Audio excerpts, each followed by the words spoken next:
welcome to Tales in the Dark. I know many of you enjoy relaxing with these videos, so I recommend turning down the volume until my voice is barely audible. It'll make the experience even more soothing. Before you close your eyes, let me know in the comments where you're listening from. Leave a like and subscribe to the channel. Thank you and enjoy listening. Story 1.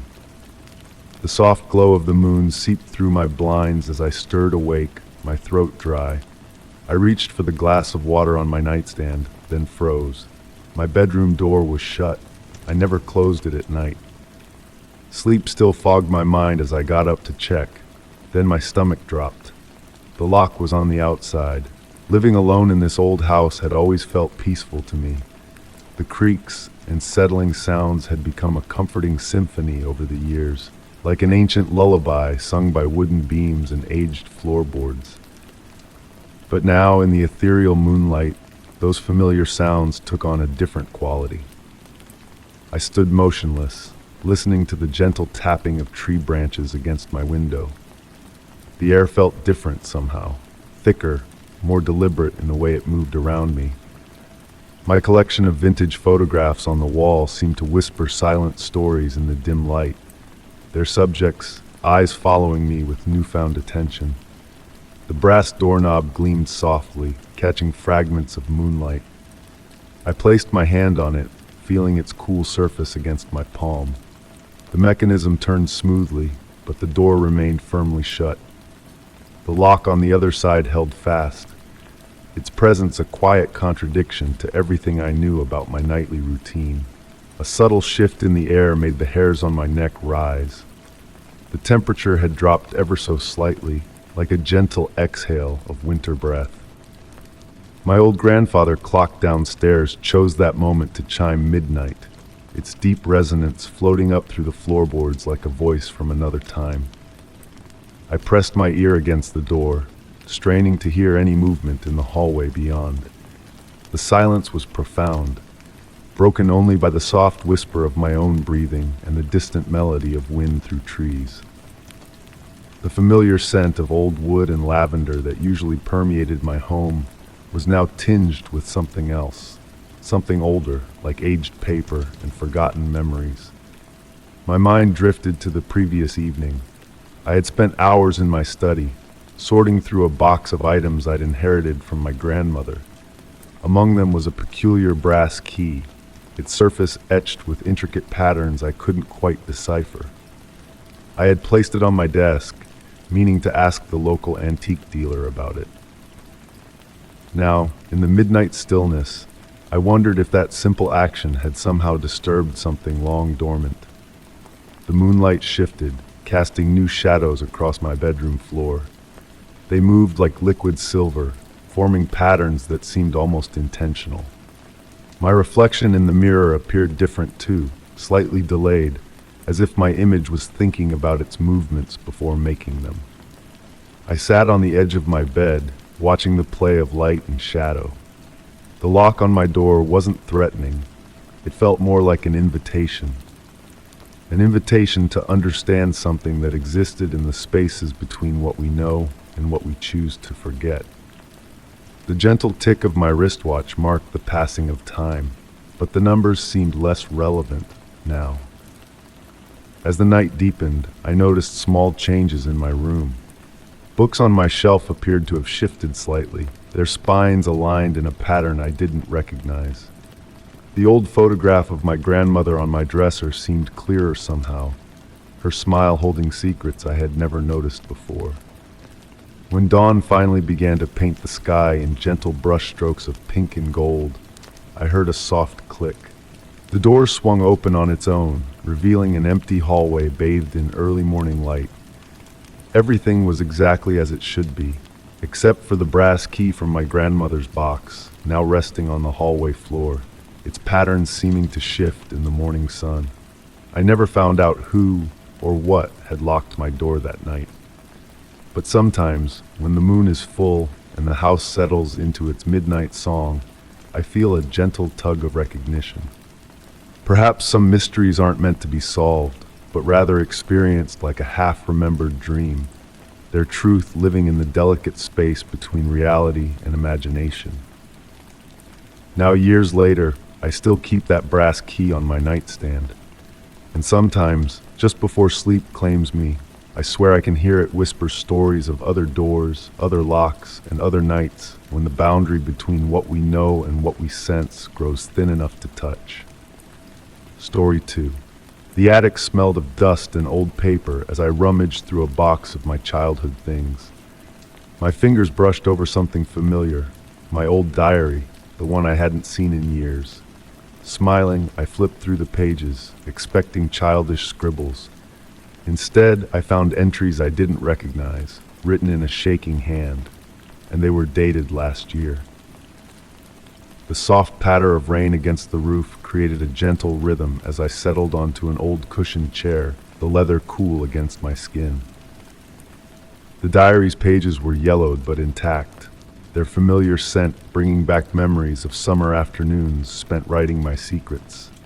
A shaft of pale light filtered through the small attic window, illuminating dancing dust motes in the air. My childhood entries were exactly as I remembered them, tales of playground drama and favorite toys, written in purple ink with little hearts dotting the eyes. But as I turned to the middle section, the writing changed. These new entries were written in faded black ink, the penmanship unsteady, as if the writer's hand had been trembling. The sound of wind whistling through the eaves mingled with my quiet breathing as I began to read. The first unfamiliar entry described watching someone sleep, watching me sleep. It detailed how peaceful I looked, how my chest rose and fell with each breath, how my hair spread across the pillow. The writer knew things about my bedroom that no stranger could know. The crack in the ceiling that looked like a river, the way my floorboards creaked near the window, the small chip in my bedside lamp. Each subsequent entry grew more intimate, more detailed. They spoke of watching me go about my daily routine, of standing in corners I never thought to look at, of knowing which steps I would skip on the stairs. The writer described the sound of my footsteps, the rhythm of my movements, the soft humming I did while making tea. They knew about the time I cried after a difficult phone call, alone in my kitchen at midnight. They knew about the letter I'd hidden inside my favorite book, the one I'd never shown anyone. The rain grew stronger outside, droplets drumming against the roof in a soothing cascade. My fingers traced the words on the page, feeling the slight indentations where the pen had pressed into the paper. The writing style was hauntingly familiar, the way the Y's curved, the slight slant to the letters. It reminded me of something I couldn't quite place. In the dim attic light, I noticed something peculiar about my own childhood entries. The more I studied them, the more I realized that some of them described events I had no memory of. A birthday party with green balloons and chocolate cake, but my mother always made vanilla. A new bike with silver streamers, but I'd never learned to ride. A best friend named Sarah, but I'd been a lonely child. The final entry was dated just yesterday.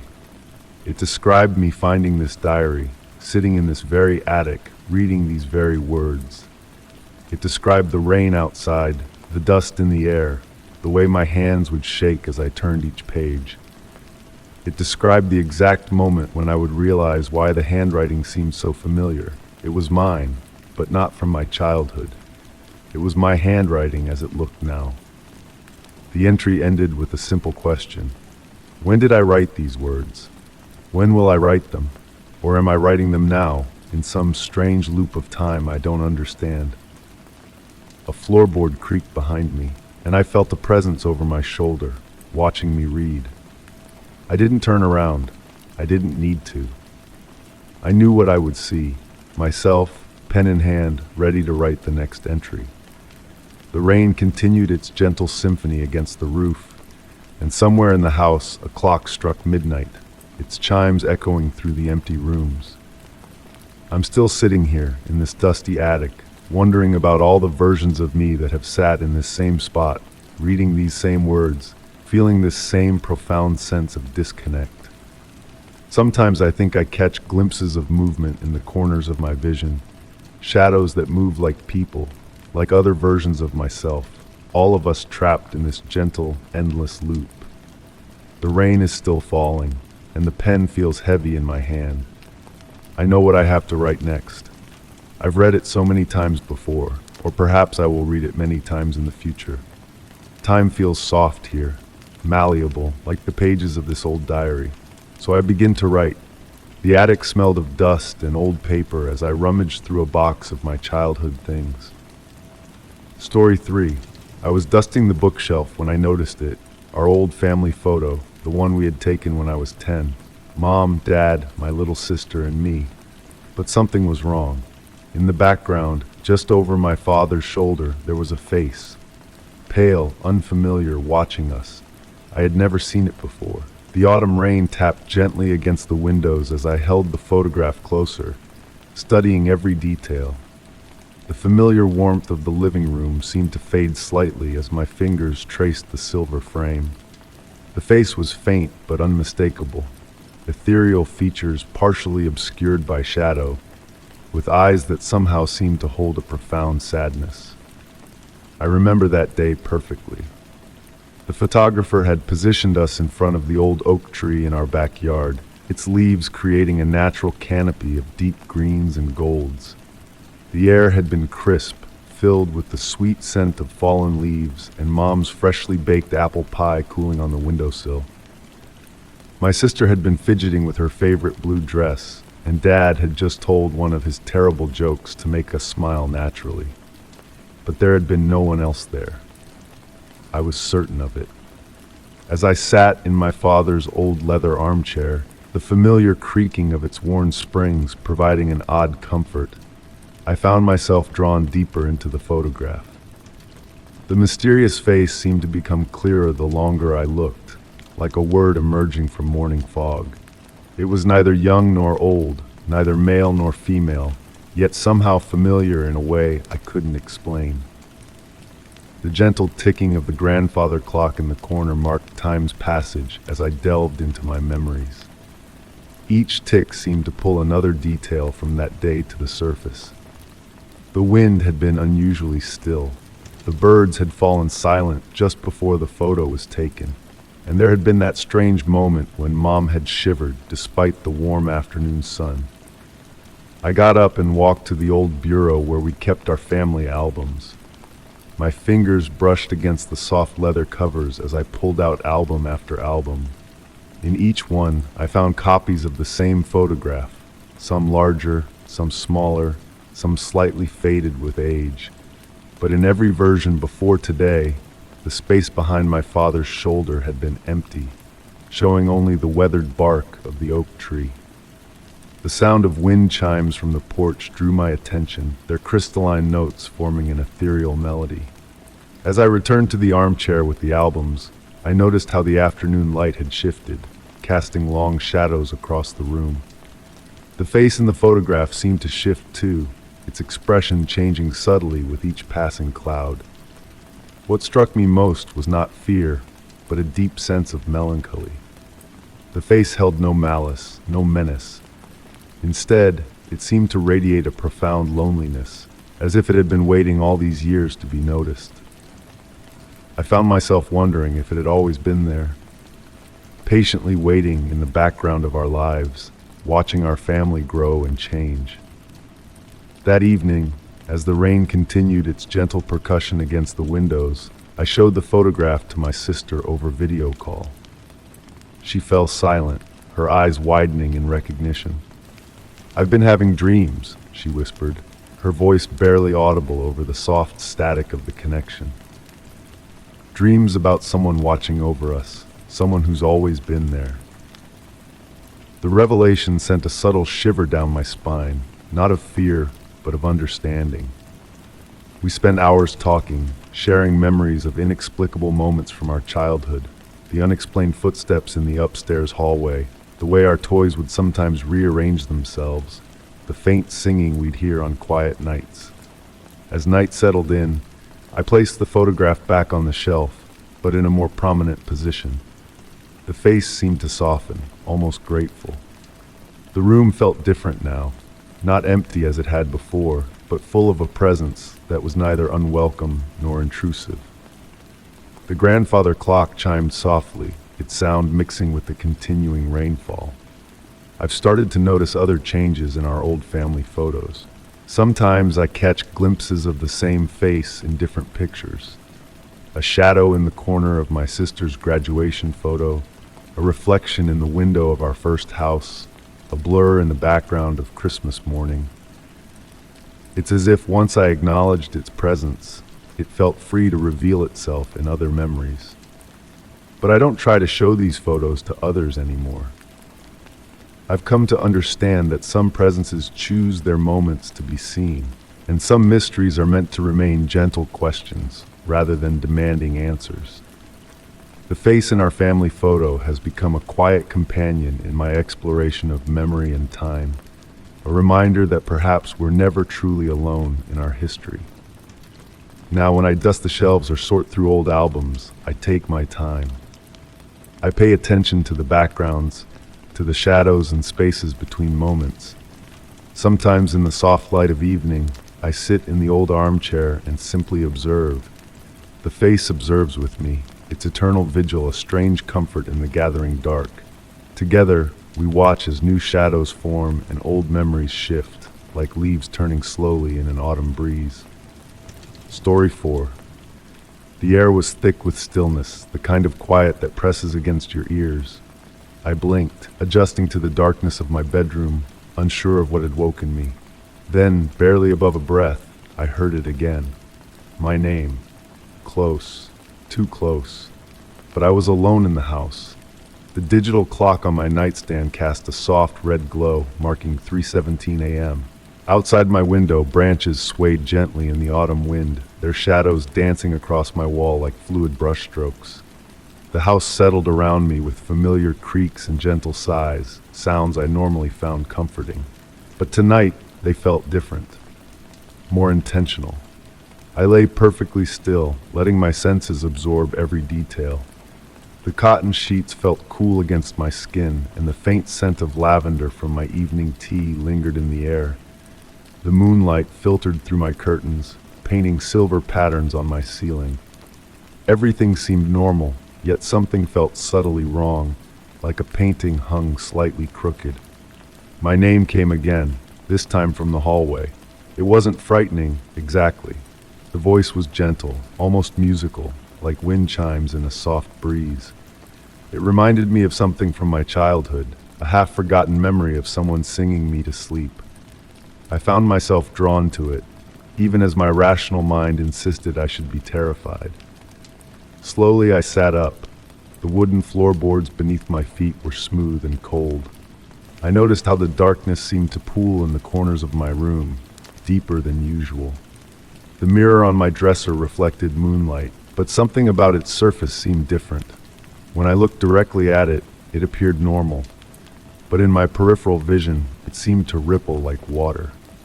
I moved toward my bedroom door, each step deliberate and silent.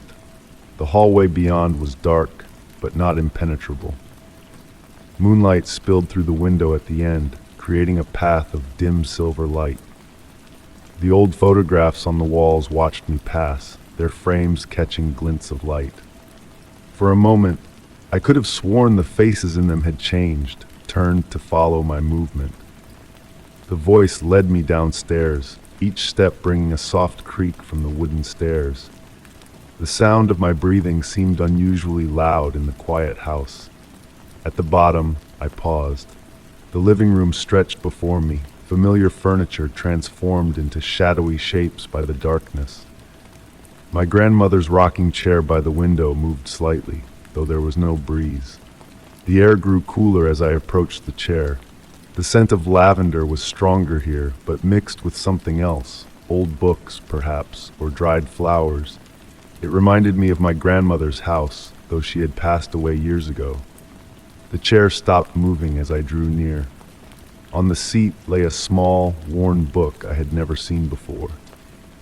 Its leather cover was soft with age, and when I picked it up, it felt warm, as though someone had just been holding it. The pages were filled with handwriting I recognized, my grandmother's flowing script. But the words seemed to shift when I tried to read them, like trying to remember a dream upon waking. I sank into the chair, the book open in my lap.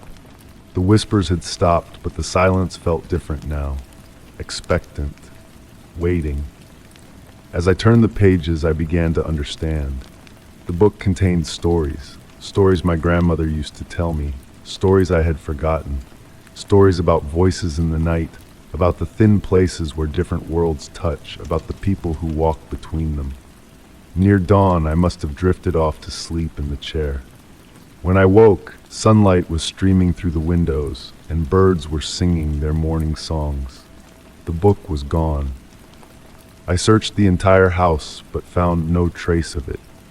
The only evidence of my night's experience was a single pressed lavender flower on the chair's seat, and the lingering sensation that something fundamental had shifted in my understanding of the world. Sometimes now, in the quiet hours before dawn, I hear my name being whispered again, but I no longer fear it. Instead, I listen carefully, wondering what new stories the night might have to share. After all, my grandmother always said that the best tales come to those who know how to listen to the whispers in the dark. And sometimes when I catch my reflection in mirrors or windows, I notice my smile has changed. It's subtle, just a slight curve at the corners of my mouth, as though I'm keeping a wonderful secret. Perhaps I am. Or perhaps the secret is keeping me. Story 5. The city lights faded in the rearview mirror as we drove, the streets growing quieter. I glanced at my phone. The GPS showed a route I didn't recognize, winding through a part of town I had never seen. "Hey, I think we're going the wrong way," I said. The driver didn't respond. The gentle hum of tires against asphalt filled the silence between us. Streetlights cast long shadows through the windows, creating a hypnotic pattern that danced across the leather seats. I watched as familiar neighborhoods gave way to tree-lined streets I had never noticed before, their branches forming intricate canopies overhead. The driver maintained a steady pace, hands positioned perfectly at 10 and 2 on the steering wheel. Through the rearview mirror, I could see his calm expression, eyes focused on the road ahead. His features were soft, almost otherworldly in the dim light of the dashboard. A slight smile played at the corners of his mouth. Rain began to fall, creating a soothing percussion against the car's roof. Each droplet caught the glow of passing lights, transforming the windows into canvas of flowing gold and silver. The temperature inside the car seemed to drop slightly, and I pulled my jacket closer around my shoulders. My phone's screen flickered, the blue dot of our location jumping erratically across the map. The streets we traveled appeared as blank spaces, unnamed paths that shouldn't exist.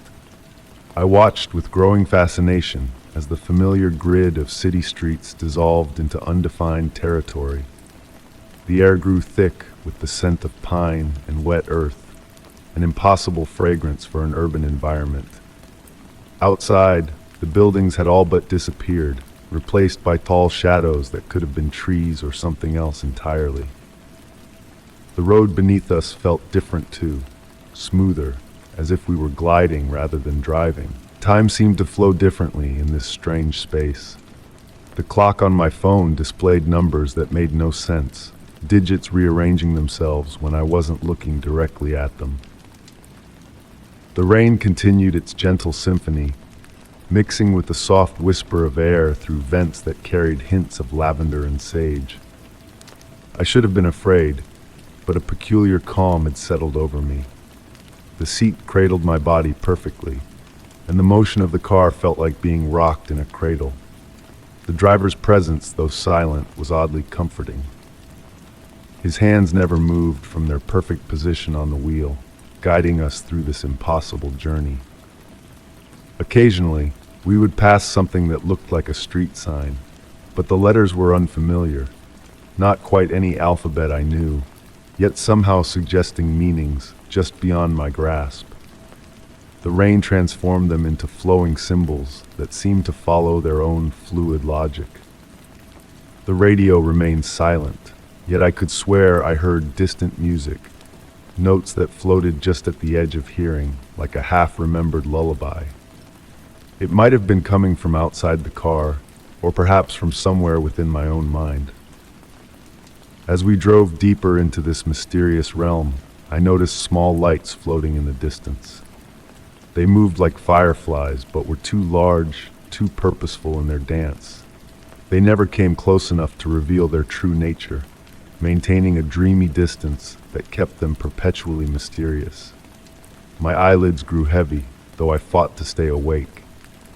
Each blink lasted longer than the last, and in those moments of darkness, I felt the car changing around me. The leather seats seemed to breathe, the interior growing larger or smaller in ways that defied explanation. The driver still hadn't spoken, but somehow I knew he was aware of every thought passing through my mind. His smile had grown slightly wider, though his eyes remained fixed on the road ahead. In the rearview mirror, I noticed that the view behind us had completely disappeared, replaced by a soft, gray mist that swirled and eddied in our wake. I found myself thinking about maps, about how humans try to make sense of space and distance. Here, in this place between places, those concepts felt charmingly naive. The road we traveled existed in a fold of reality that cartographers had never touched, where distance was measured in heartbeats rather than miles. The raindrops had begun to fall in patterns now, creating shapes on the windows that looked like ancient symbols or fragments of forgotten poems. Each one told a story, though they faded too quickly for me to read them properly. The sound of their falling had become a language of its own, whispering secrets just below the threshold of understanding. When I finally saw my destination approaching, it emerged from the mist like a memory of home, rather than the place itself. The familiar outline of my building stood softly illuminated, though somehow more real than I remembered it. The car came to a gentle stop, the transition from motion to stillness so smooth it felt like waking from a dream. The driver turned to face me for the first time. His features were kind, ageless, and somehow familiar, as if I had known him in another life. He still didn't speak, but nodded once, slowly. I understood that some journeys change us in ways we can never fully explain. As I stepped out of the car, the rain had stopped, though the air remained thick with possibility. My phone's screen had returned to normal, showing no record of the route we'd taken. When I turned to thank the driver, the car was already merging with the shadows, leaving behind only the faint scent of pine and lavender, and the lingering sensation that reality was far more mysterious than any map could show. Story 6. The wind rattled the windows as I pulled the blankets tighter around me, listening to the storm outside. Then I heard it. A soft, deliberate knock. Not from the front door, not from the walls, from inside my closet. I held my breath, heart hammering, waiting. The knock came again. I had always been sensitive to the sounds of my old house at night. The gentle creaking of wooden floorboards settling, the whisper of branches against window panes, the soft hum of the heating system coming to life. These were the normal nocturnal symphonies I had grown accustomed to over the years. But this knock was different, intentional, measured, like someone trying to politely announce their presence. The rain continued its steady patter against the roof, creating a soothing backdrop that seemed at odds with the uncertainty growing in my mind. My bedroom was bathed in the soft amber glow of my bedside lamp, casting long shadows across the hardwood floor. The closet door, a heavy wooden piece that had been part of the house since its construction, stood silent and still. I found myself studying its familiar features, the slight imperfections in the grain, the brass handle that had lost its shine over decades of use, the way the bottom edge never quite sat flush with the floor. How many times had I opened and closed that door without a second thought? Now it seemed to hold an entirely different presence in the room. Another knock, gentle but unmistakable. 3 taps in succession, like someone following an unspoken pattern of courtesy. My rational mind began offering explanations. Old pipes settling, wood contracting in the cold, perhaps a small animal that had somehow found its way into the walls. But none of these explanations quite fit the deliberate nature of the sound. The house creaked around me as the wind outside grew stronger. I watched as the shadows in my room shifted with each flash of distant lightning, creating strange patterns on the walls. The air felt thick with anticipation, carrying the musty scent of old wood and rain-soaked earth that seemed to seep through the windows. I found myself remembering stories my grandmother used to tell about houses holding memories, about spaces that existed somewhere between what we know and what we don't understand. She would speak of them not with fear, but with a kind of reverent wonder, as if these mysteries were simply part of the natural order of things. The knock came again, softer this time, almost hesitant. I realized I had been slowly sitting up in bed, my eyes fixed on the closet door. The blanket pulled around my waist, and I felt the cool night air against my skin. My breath came in slow, measured intervals, matching the rhythm of the rain outside. Something compelled me to speak, though my voice emerged as barely more than a whisper. "Hello?" The word hung in the air, absorbed by the darkness and the sound of rain. For a long moment, there was only silence. Then, clear and distinct, 2 gentle knocks in response. My heart should have been racing, but instead I felt an unexpected calm settle over me. The fear that had initially gripped me transformed into something else, a deep, quiet curiosity that seemed to resonate with the very walls of the house. The amber light from my lamp flickered slightly, casting warm ripples across the room. I found myself reaching for the journal on my nightstand, the one I had kept since moving into this house. Its pages were filled with dreams, observations, and the occasional odd occurrence that I had dismissed or rationalized away. How many times had I heard something similar but convinced myself it was nothing?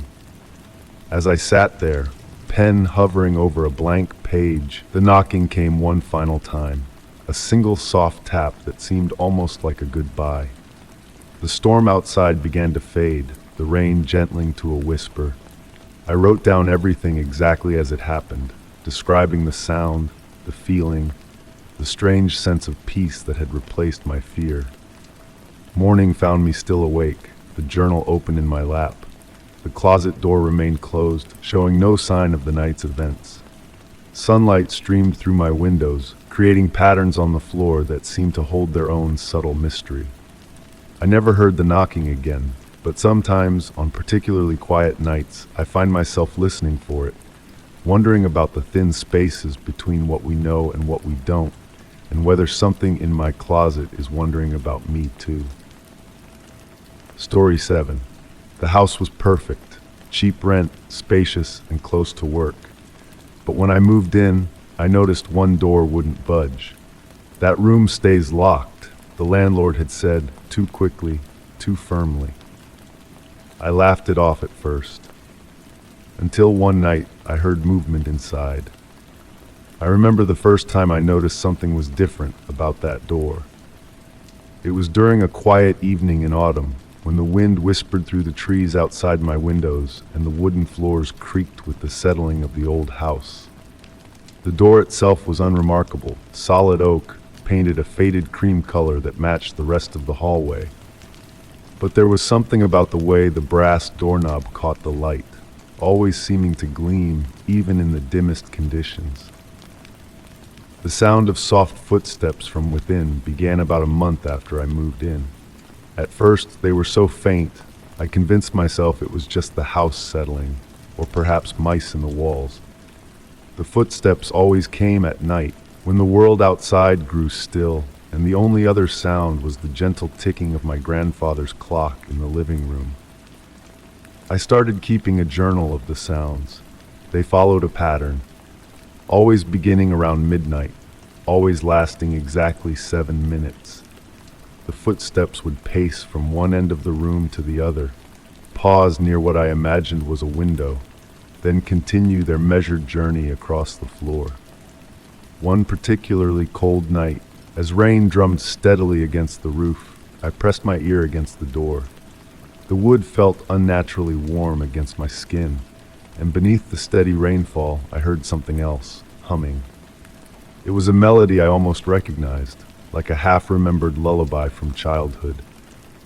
The voice was neither male nor female, neither young nor old, but it carried a profound sadness that made my chest ache. I began to notice other changes in the house. The temperature in the hallway near the locked door would fluctuate dramatically, sometimes warm enough to make me sweat, other times so cold my breath would fog in the air. The plants I kept in the hallway seemed to grow differently, turning their leaves toward the door instead of the nearby window, their blooms larger and more vibrant than they should have been. The landlord's behavior became increasingly strange whenever I mentioned the room. His usual friendly demeanor would vanish, replaced by a tense silence and avoiding eyes. Once, when I pressed him about the humming, his hands began to shake so violently he dropped his keys.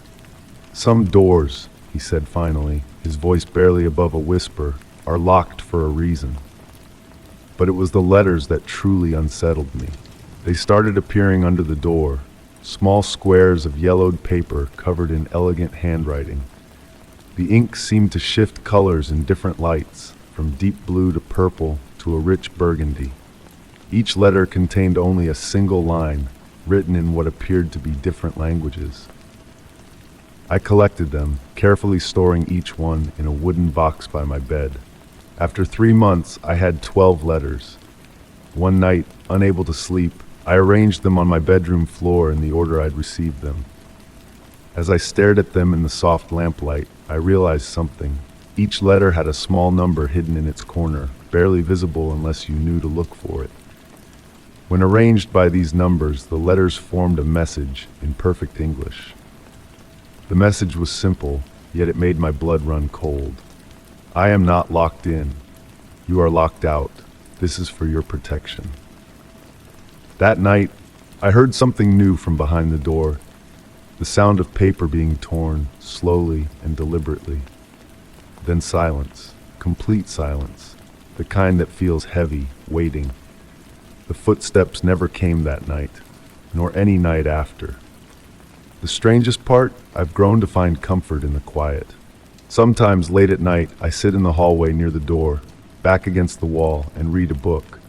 The warm glow from my reading lamp casts a soft circle of light around me, and occasionally, I swear I can feel a gentle presence on the other side of the wall, sitting with me in companionable silence. I never did find out what was in that room, and perhaps that's for the best. Some mysteries aren't meant to be solved, but rather to remind us that there are spaces between what we know and what we don't. Spaces where reality bends just enough to let in something wonderful and strange. The locked door remains, and now, I wouldn't have it any other way.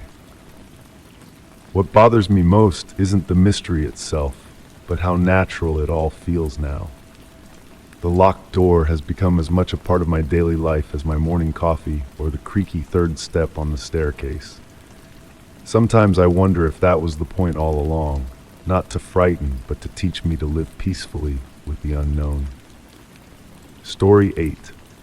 The road stretched endlessly ahead, my headlights cutting through the darkness. I was miles from the nearest town, the silence of the highway settling in. Then in the mirror, I saw it. A face in the back seat. A face that wasn't mine. The gentle hum of my car's engine filled the cabin as I drove through the night. Rain pattered softly against the windshield, creating a soothing rhythm that had been my only companion for hours. The heater breathed warm air across my skin, and the leather steering wheel felt smooth beneath my fingers. My night drive had been peaceful, meditative even, as I made my way home from visiting an old friend. The face appeared gradually, like a photograph developing in dark room chemicals. At first, I thought it was just a trick of the light, the way shadows sometimes play across reflective surfaces when you're tired. The dashboard cast a gentle green glow across the interior, and the occasional passing car's headlights would sweep through the cabin, creating strange patterns in the mirrors. I adjusted the rearview mirror slightly, watching as the reflection shifted. The face remained. It was neither male nor female, young nor old. It seemed to exist in a space between definitions, like trying to remember someone from a dream. The features were soft, almost translucent, as if carved from morning mist. What struck me most was the expression, not threatening or malevolent, but deeply curious, watching me with the same gentle wonder with which I watched it. The radio had long since faded to static, a white noise that blended with the sound of tires on wet asphalt. I didn't feel afraid, which surprised me. Instead, I felt a strange sense of calm, as if I were sharing my journey with a quiet guardian. The face never moved, never blinked, just watched with that same serene expression. I began to notice small changes in the atmosphere of the car. The air felt thicker, like being wrapped in a heavy blanket. The usual sharp edges of the world outside seemed to soften, as if I were driving through a watercolor painting. Time became fluid, stretching and contracting like taffy. Minutes might have been hours, hours might have been moments. My thoughts drifted to all the stories we tell ourselves about lonely roads and nighttime drives. How many travelers had driven this same stretch of highway, watching the white lines disappear beneath their cars? How many had glanced in their rearview mirrors and seen something they couldn't explain? Perhaps this road existed in a space between spaces, a gentle fold in reality where the ordinary rules of the world grew thin. The face in my mirror never spoke, but I felt as if we were having a conversation nonetheless. In the comfortable silence, I found myself reflecting on memories I hadn't visited in years. Childhood afternoons spent cloud watching, the way moonlight looks on fresh snow, the sound of wind through pine trees. The face seemed to listen, though I never said a word. As the night deepened, the rain grew softer, becoming more of a whisper than a patter. The road ahead continued to unspool, but now it felt less like a journey and more like a meditation. The white lines became a mantra, the engine's hum a prayer. The face in the mirror watched it all with me, a silent witness to this strange communion. When I finally noticed the face beginning to fade, it was like watching stars disappear at dawn. There was no sudden vanishing, no dramatic departure. It simply began to lose definition, becoming one with the shadows and reflections that had given it form. The heavy, peaceful atmosphere remained, wrapping around me like a comfortable shawl. I never saw the face again after that night, though I sometimes catch myself looking for it when I drive alone. The memory sits with me like a half-remembered dream, neither fully real nor entirely imagined. Sometimes, on quiet nights when the rain falls soft and steady, I think I understand what it was trying to tell me, that we're never truly alone on our journey, even when we think we are. The road still stretches endlessly ahead. My headlights still cut through the darkness, and the rearview mirror still reflects what lies behind. But now I know that between the real and the unreal, between what we can explain and what we can't, there exists a gentle space where mystery and peace intertwine.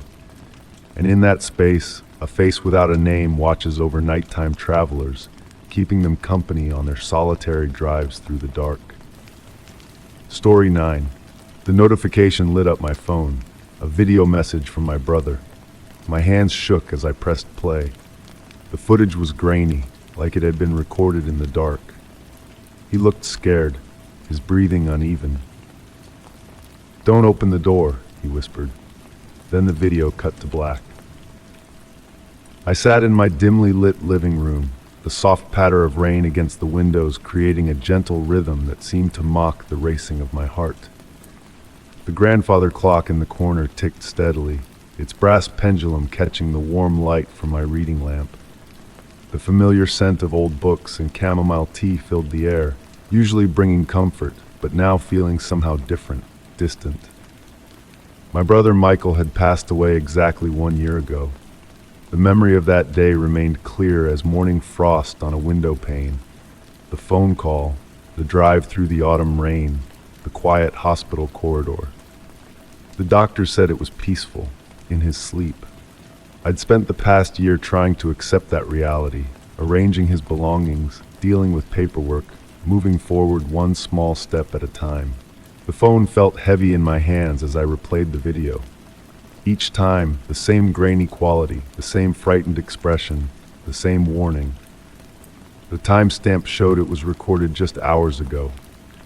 I studied every pixel of his face, the familiar crease between his eyebrows when he was worried, the small scar above his right eye from a childhood accident, even the way his left eye squinted slightly more than his right when he was concerned.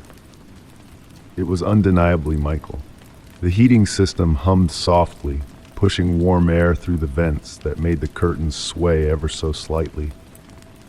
I found myself getting lost in their gentle movement, my mind trying to make sense of what I was seeing.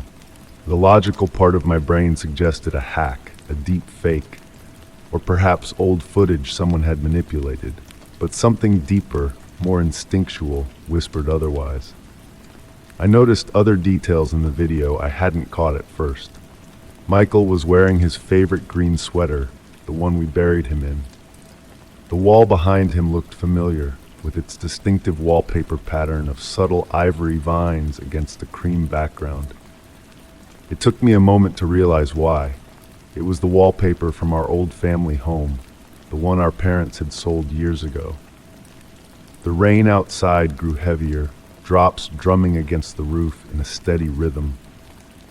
A flash of lightning illuminated the room, followed by the low rumble of distant thunder. I wrapped my cardigan tighter around myself, feeling a chill that seemed to come from within rather than without. I decided to make another cup of tea, my bare feet silent against the wooden floors as I moved to the kitchen. The kettle's soft whistle provided a momentary distraction from my thoughts. Steam rose from the cup in delicate spirals, carrying the soothing scent of chamomile and honey. As I stirred the tea, watching the honey dissolve into golden swirls, my phone buzzed again. Another video message. This time, Michael looked calmer. Though his eyes held a depth of sadness I remembered from our last conversations before his passing. "I know this doesn't make sense," he said, his voice barely above a whisper. "But you need to understand, time isn't what we thought it was. The doors work differently here. Some of them shouldn't be opened."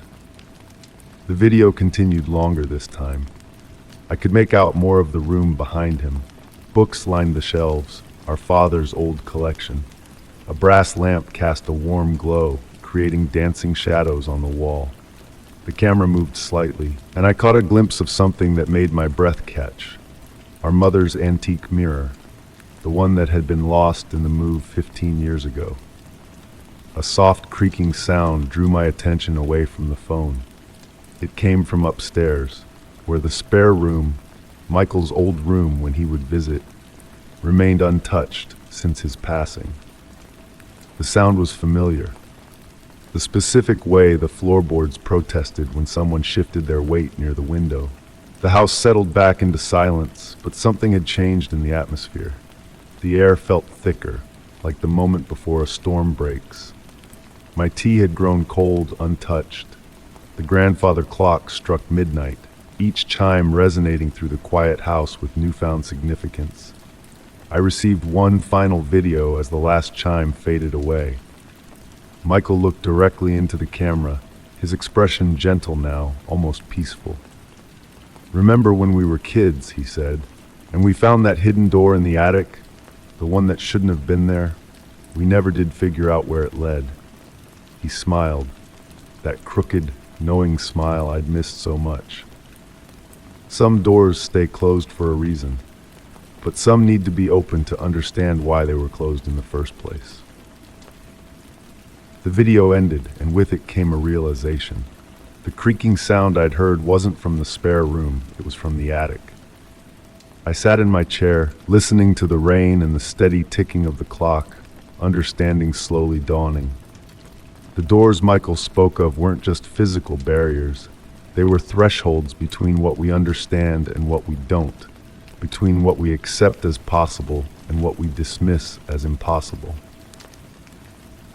I never went up to the attic that night. Some mysteries, I've learned, aren't meant to be solved, but rather to be understood from a distance, like watching waves break on a shore you'll never reach. The videos remained on my phone, unchanging, unexplainable. Sometimes on quiet nights when the rain falls softly and the house creaks with its old familiar sounds, I watch them again, finding comfort in the uncertainty they bring. Michael never sent another video after that night, but sometimes, when I'm between waking and sleeping, I hear footsteps in the attic, moving with purpose toward a door that shouldn't exist. And I understand now what he meant. Some doors are better left unopened, not out of fear, but out of respect for the mysteries they guard. Story 10. The gentle rain tapped against the window, creating a soothing symphony that filled the room with a sense of calm. The air carried the earthy scent of wet wood mingled with the comforting aroma of hot tea, its steam swirling lazily from the mug resting on the desk.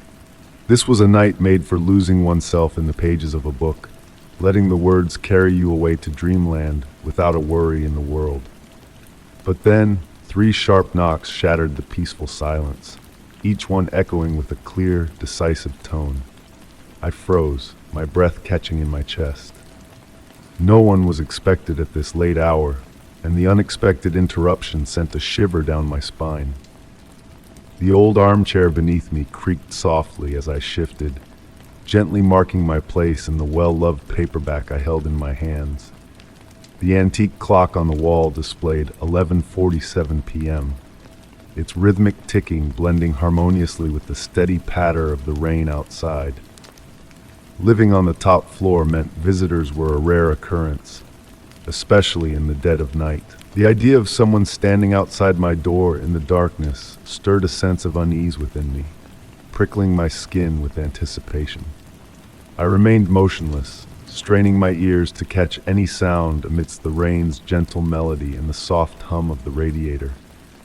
Perhaps it was just my imagination, running wild from hours spent absorbed in ghostly tales.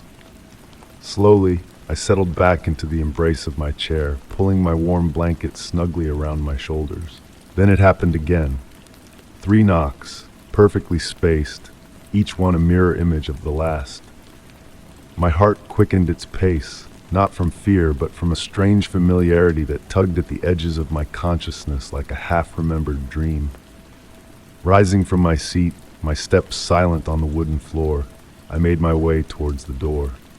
The warm glow of the reading lamp cast soft shadows that danced on the walls, creating an otherworldly ambiance in the room.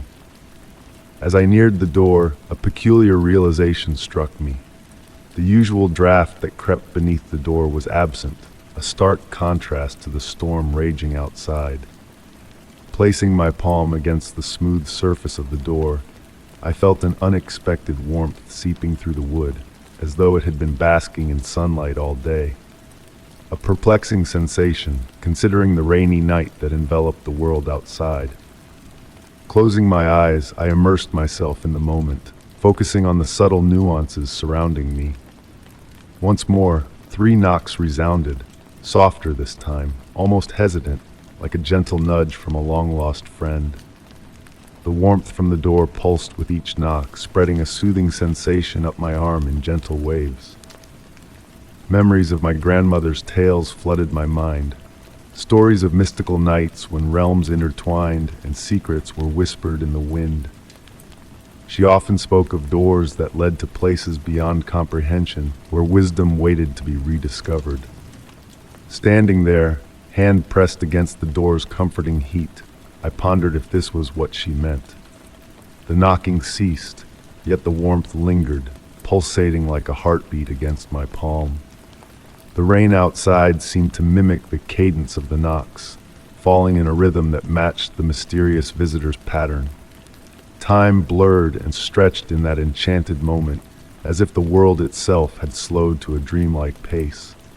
A golden hue bathed my surroundings, casting an ethereal glow over everything in the room, imbuing even the most mundane objects with a touch of magic.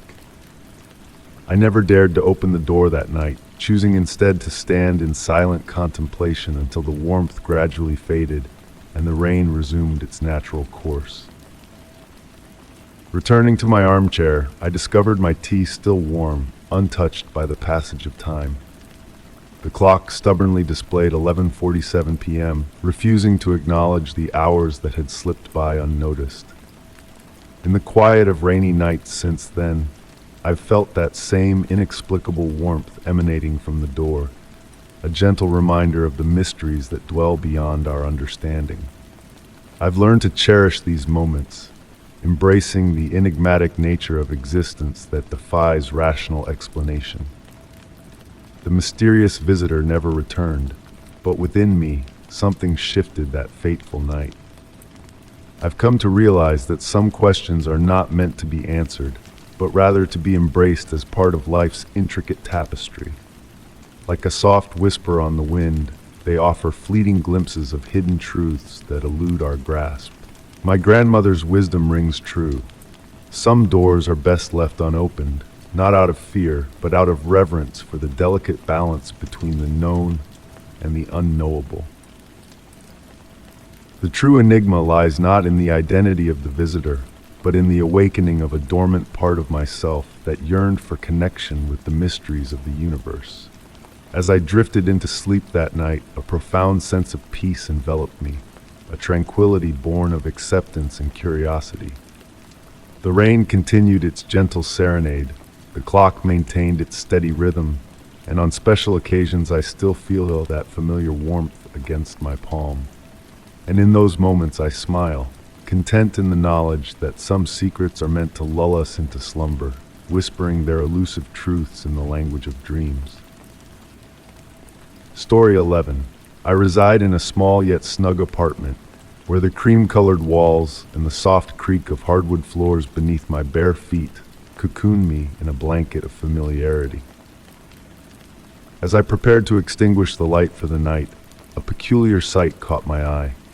The wardrobe door, usually shut tight, was slightly ajar.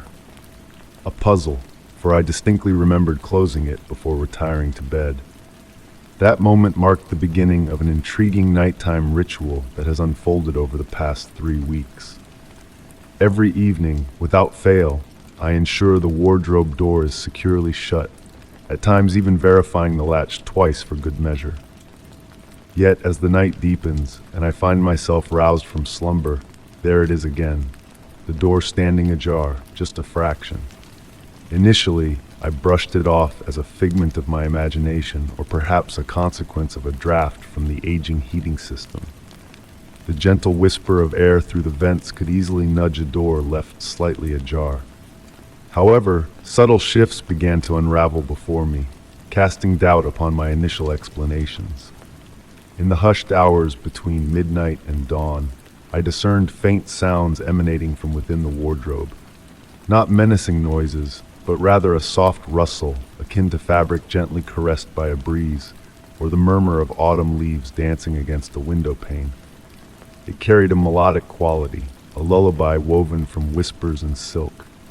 My garments remained undisturbed, hanging in pristine order as I had arranged them. Yet, upon occasion, when I unveiled the wardrobe in the morning, a new fragrance greeted me. A fragrance redolent of rain-kissed gardens and distant echoes of my grandmother's home. A blend of lavender and an essence elusive to definition. Thus, I found myself sitting up during the night, fixated on the door, bathed in the ethereal glow of moonlight filtering through the curtains. The shadows at play deceived my eyes, rendering the darkness within the wardrobe seemingly deeper and vaster than its physical confines allowed. At times, I fancied glimpses of movement within that darkness, akin to ripples upon a midnight pond. One tranquil night, a novel discovery unfolded before me. A faint, almost imperceptible glow seeped from beneath the door. Not the harsh glare of electronics or the golden hue of street lamps, but a radiance akin to starlight, silver, ancient, and strangely comforting.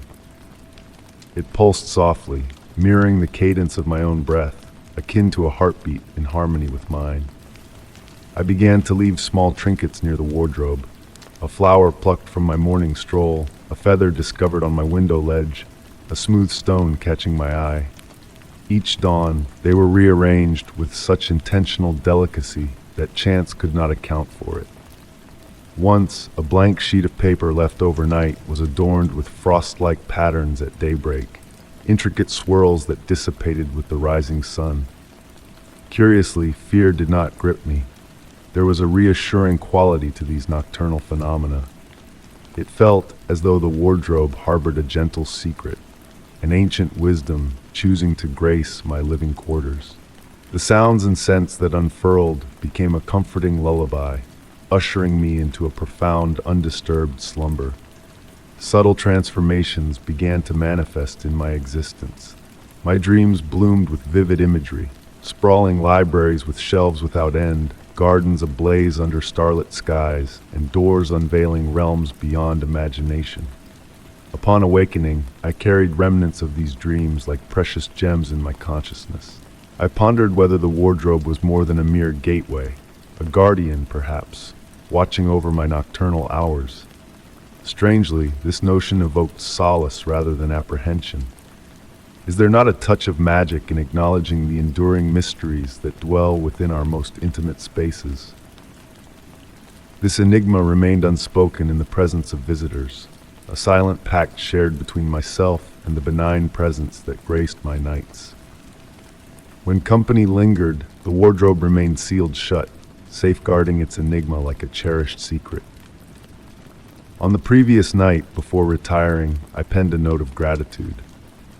Come morning, it had been replaced by a flower of celestial hue, exuding a fragrance reminiscent of childhood reveries.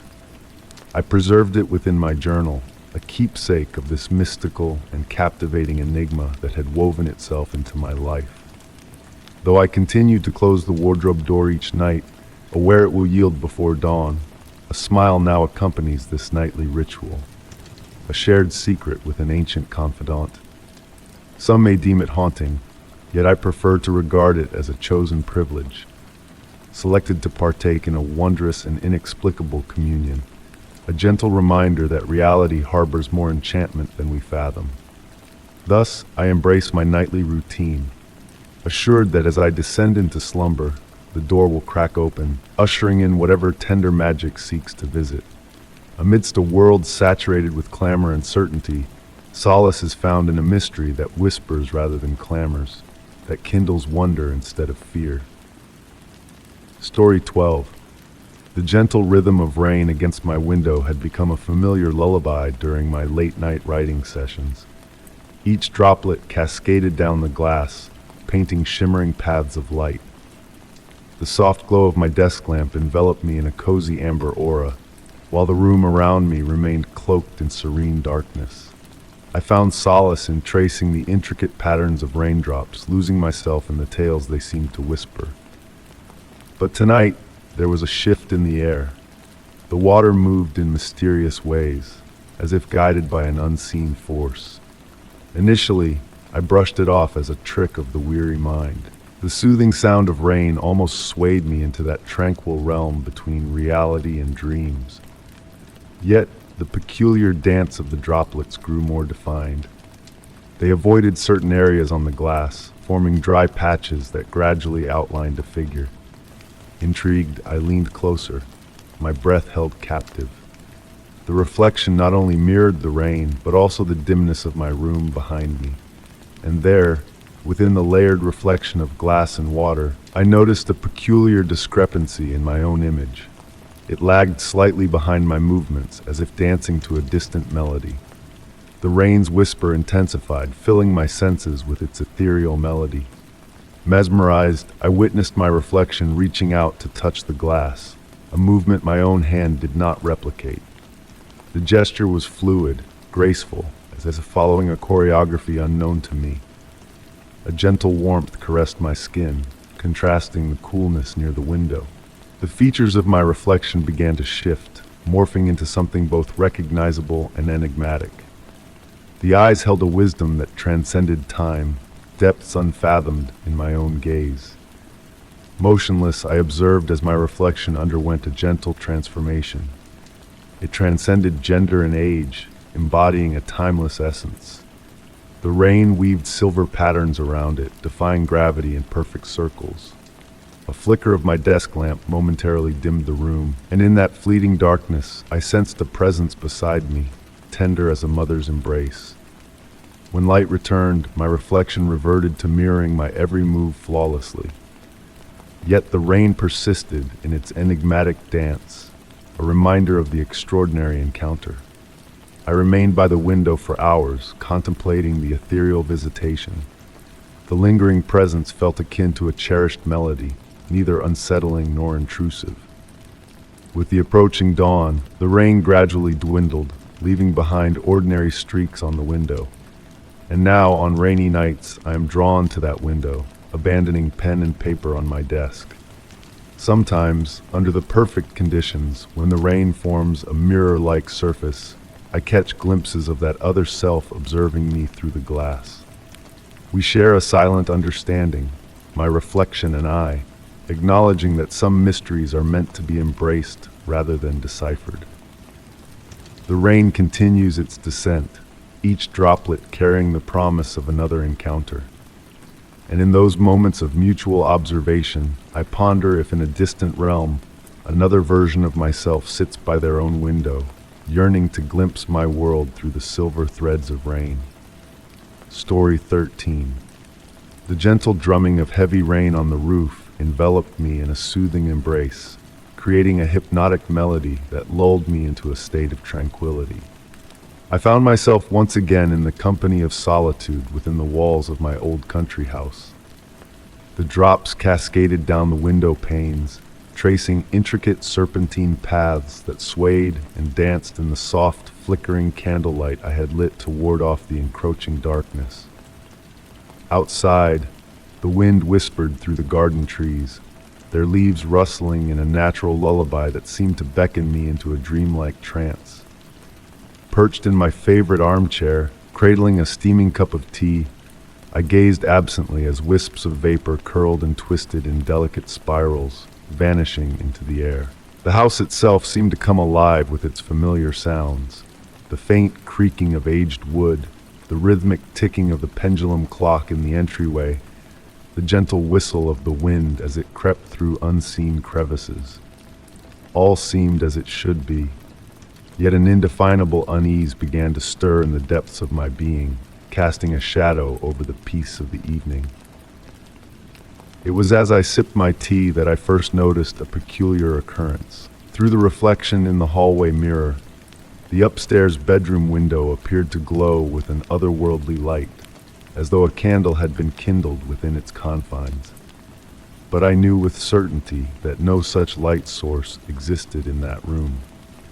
Setting down my cup with a deliberate care, I rose from my seat and made my way towards the staircase, each wooden step groaning under the weight of my footsteps, a sound that had become a familiar companion over the years spent in this house. That evening, however, every creak of the stairs seemed to carry a different message, as if the very fabric of the house sought to communicate with me. The air grew chillier as I ascended, a thin shroud of moisture clinging to the walls of the upper hallway. Pausing before the bedroom door, I hesitated for a fleeting moment before turning the cold brass handle, feeling its icy touch against my skin. With a soft squeak, the door swung open, revealing the room cloaked in shadows. The window, the same one that had captivated my attention in the mirror, was securely shut.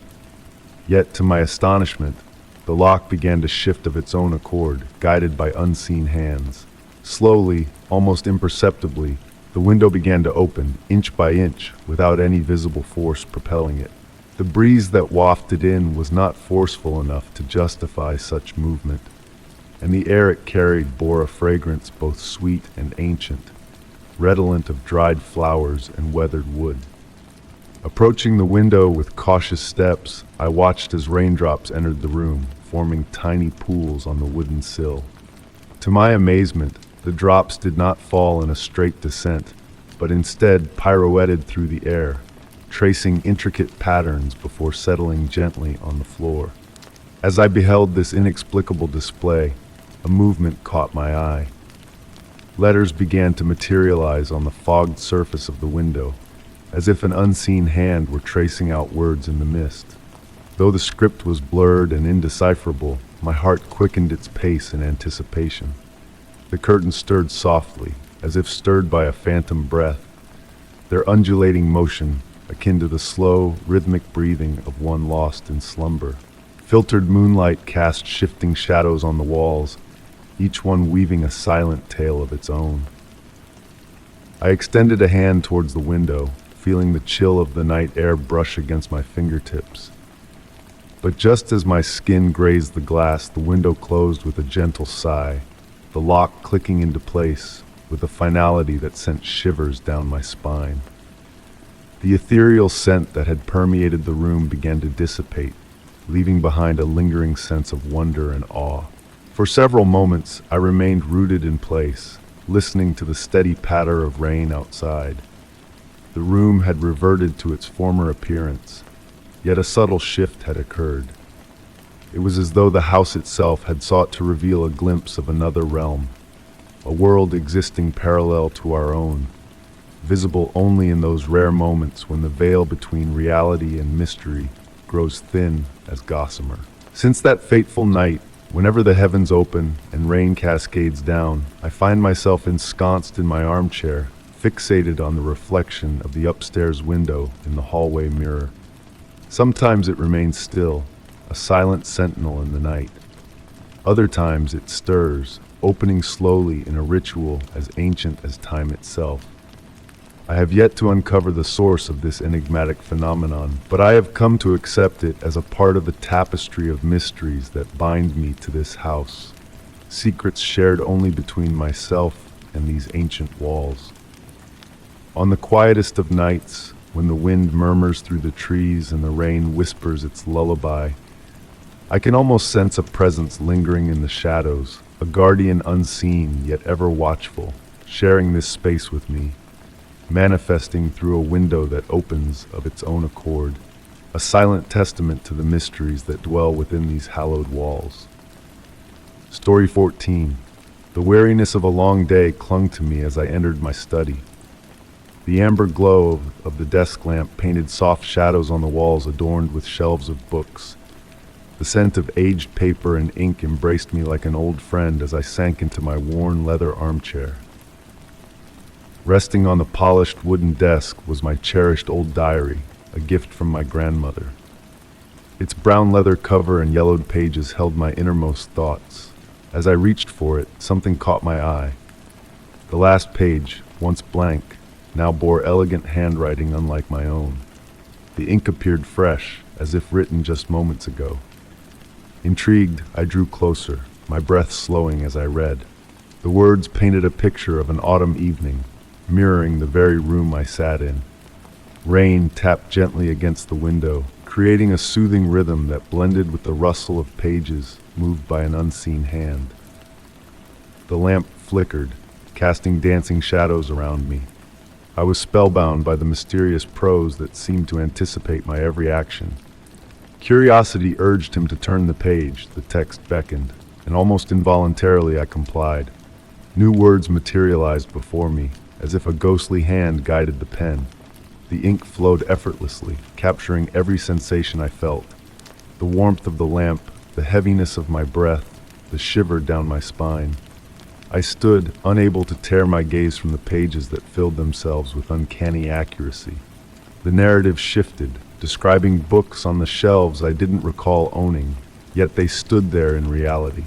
The writing continued its hypnotic dance, marking time like a silent pendulum. I sank onto the couch, the diary still in view, its pages moving as if alive. The rain's symphony enveloped me, cocooning me in a world apart from reality. Closing my eyes, I let the rain's melody carry me. Upon opening them, the words in the diary had transformed. They delved into forgotten memories, unshared moments from my past. Each step toward the desk felt deliberate, as if drawn by an invisible force. The conversation between the pages and me deepened, revealing truths long buried. As midnight approached, I realized hours had slipped by in this strange communion with the diary. The final words appeared. Some mysteries don't need solving to be understood. I closed the diary gently, feeling the familiar leather beneath my fingertips. The rain outside now felt like a companion, not just background noise. Curiosity lingered as I prepared for bed, stealing one last glance at the study. The diary lay innocently on the desk, yet within me, a shift had occurred. The night draped the room in silence. The lamp's glow a silent observer to a mystery beyond grasp. Closing the door, I pondered. Perhaps some mysteries are meant to remain untouched, their beauty lying in their enigma. Story 15. The old grandfather clock in my study announced the arrival of midnight, with its deep, resonant chimes that floated through the stillness like gentle ripples on a pond. I sat nestled in my weathered leather armchair, a well-loved book resting in my lap, the rhythmic patter of rain against the window panes lulling me into a tranquil state. The house around me murmured softly, its ancient wooden frame settling into the hush of the night. My gaze wandered to the hallway door, its dark silhouette standing out against the warm glow cast by my reading lamp. Tonight, there was a subtle shift in the air, a whisper of something different lingering in the shadows. The brass handle gleamed under the soft light, its reflection dancing in a way that seemed unfamiliar, as if a veil of mystery had settled over it. With a slow, deliberate movement, I rose from my seat, marking my place in the book with a delicate silk ribbon. The floor felt cool beneath my slippered feet as I approached the door, a chill creeping into the air as if the breath of winter had caressed this corner of my home. My fingertips brushed against the handle, and to my surprise, it radiated warmth, a stark contrast to the coolness enveloping it. As the door swung open effortlessly, revealing the familiar hallway beyond, I couldn't shake the sense of unease that had settled over me. Everything appeared as it should. The faded wallpaper, the worn carpet, the framed photographs adorning the walls. Yet an inexplicable feeling of unfamiliarity lingered in the air, tugging at the edges of my consciousness. I closed the door with a shake of my head, attributing my unease to an overactive imagination. Perhaps the mysteries I had immersed myself in through my books were seeping into my reality, blurring the lines between what was known and what was unknown. That night, my dreams were haunted by visions of doors that materialized in improbable places, doors that beckoned with their enigmatic presence. Each bore a resemblance to the hallway door, with its warm brass handle that defied logic in its surroundings. As the days passed, subtle changes began to manifest in the hallway door. The once familiar wood took on a lighter hue, as if the passage of time had accelerated its aging process. The brass handle acquired a patina that spoke of stories untold, while the very essence of the door seemed to shift and evolve before my eyes. With a keen eye for detail, I observed each alteration, documenting them meticulously in a journal filled with sketches and descriptions. Yet the transformations only occurred when the veil of night descended, shrouding the house in a cloak of silence. Driven by curiosity and a thirst for understanding, I embarked on an experiment, determined to witness the door's metamorphosis firsthand. One fateful evening, I sat vigil by the door, the steady ticking of the grandfather clock serving as my only companion. As the witching hour approached, a subtle flicker of the lights heralded a moment of darkness, during which a shift in the very fabric of reality occurred. When the light returned, the door stood before me in a new guise, its once warm oak now transformed into rich mahogany, intricate silver patterns embellishing its surface with a mesmerizing dance. Intrigued yet cautious, I reached out to touch the door, only to be met with a realization that sent a shiver down my spine. There was no keyhole. It had never existed. Despite my unwavering belief, in its presence each morning. The absence of the keyhole sparked a wave of uncertainty within me, a nagging doubt that gnawed at the edges of my consciousness. Had I overlooked such a fundamental detail, or was there a deeper mystery at play, hidden in the shadows of my perception? Now, as evening descends upon my study, I find myself drawn to the enigmatic door and its ever-changing nature. Is it truly the door that transforms, or is it my own perception that shapes its reality? The line between truth and illusion blurs, leaving me to ponder the mysteries that lie beyond the threshold. With each stroke of midnight by the grandfather clock and the gentle tap of rain against the windows, I await the unveiling of a new iteration of the door, a silent guardian of secrets that may never be fully revealed. And in the quiet hours before dawn, as the world slumbers in peaceful repose, I find solace in the enigma that resides within the heart of my home. Story 16. The gentle rain outside tapped against the windows, creating a soothing melody in the living room. My loyal dog, nestled at my feet, suddenly tensed. His ears perked up, fixated on the distant corner of the room. A low growl escaped his throat, stirring a sense of curiosity within me. I followed his gaze but found nothing amiss. Initially, I brushed it off as one of his peculiarities. Max had always been attuned to noises beyond my perception. The neighbor's cat prowling, faint footsteps, or the rustle of leaves in the wind. Yet this felt different. Each night, like clockwork, he would direct his focus to that corner where the old wooden bookshelf met the wall under the vintage reading lamp. The corner itself appeared ordinary, draped in soft shadows cast by the lamp's warm light. The mahogany bookshelf cradled my collection of well-loved novels, creating a comforting tableau of hues and textures. A delicate pottery vase adorned the lowest shelf, holding dried lavender that wafted a subtle, calming aroma through the air. With time, subtle shifts in that space caught my attention. The temperature would subtly dip despite the absence of any draft. The lavender's scent would briefly intensify before fading away. The lamplight would flicker ever so slightly, prompting me to doubt my senses. Max's behavior took a stranger turn. He would venture to the corner during the day, his nose twitching, tail swaying uncertainly. Occasionally, he would carry his cherished toy, a worn tennis ball, and place it delicately at the shelf's edge. By morning, the ball would have shifted ever so slightly, as if nudged by unseen hands. I found myself drawn to my reading chair near that corner, cocooned in a soft blanket, enveloped by the gentle ticking of the grandfather clock and the steady patter of rain on the windows. The air felt different there, not menacing, but imbued with an enigmatic presence. It was akin to someone reading over my shoulder, yet warmer, more intimate. One unusually tranquil evening, as I immersed myself in a book with Max at my side, I noticed the pages turning on their own accord. Not abruptly, but with the graceful precision of someone deeply engrossed in a tale. The lamplight ebbed and flowed rhythmically, mirroring a tranquil breath. Max lifted his head, but instead of growling, he wagged his tail slowly, his gaze gentle and serene. It was then that a memory resurfaced. This had been my grandmother's cherished reading nook. She would spend hours here, sharing stories with me, bathed in the lamp's warm glow that danced on her silver locks. A decade had passed since her departure from this house, yet her essence lingered in the minutiae. The lavender she adored, the books amassed over the years, the lamp treasured from her youth. Now, every evening, Max and I find solace near that corner.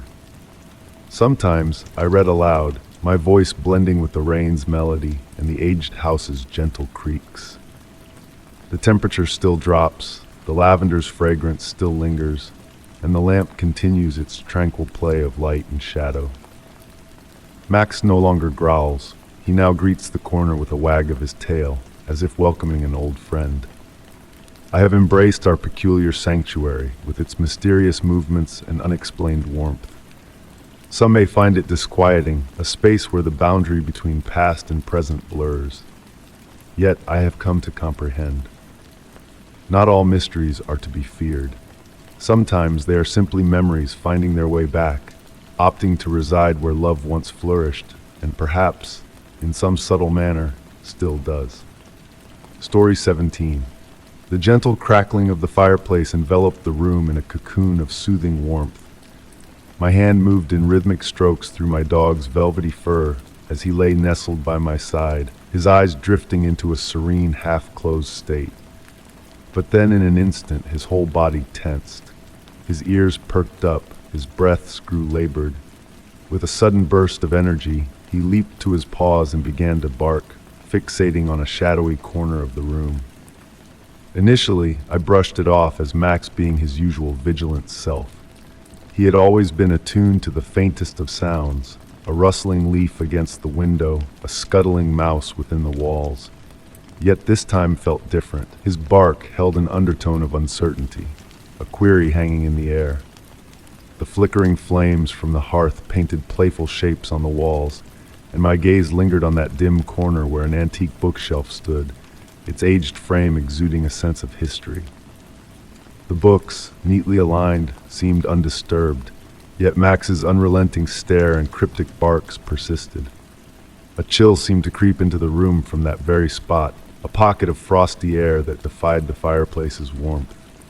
Wrapping my blanket tighter around me, I observed as Max cautiously advanced, his tail lowered but not tucked in fear. And so a nightly ritual unfurled. With dusk descending and me settled in my cherished armchair, Max's attention would inevitably gravitate towards that enigmatic corner. Sometimes he would simply observe, his body poised and alert. Other times, he would emit soft, inquisitive barks, as if attempting to communicate with an unseen presence. Gradually, subtle changes began to manifest within the room. Books would shift positions overnight despite my solitary habitation. The temperature would fluctuate inexplicably, and occasionally a foreign scent, reminiscent of ancient parchment and dew-kissed mornings, would waft through the air.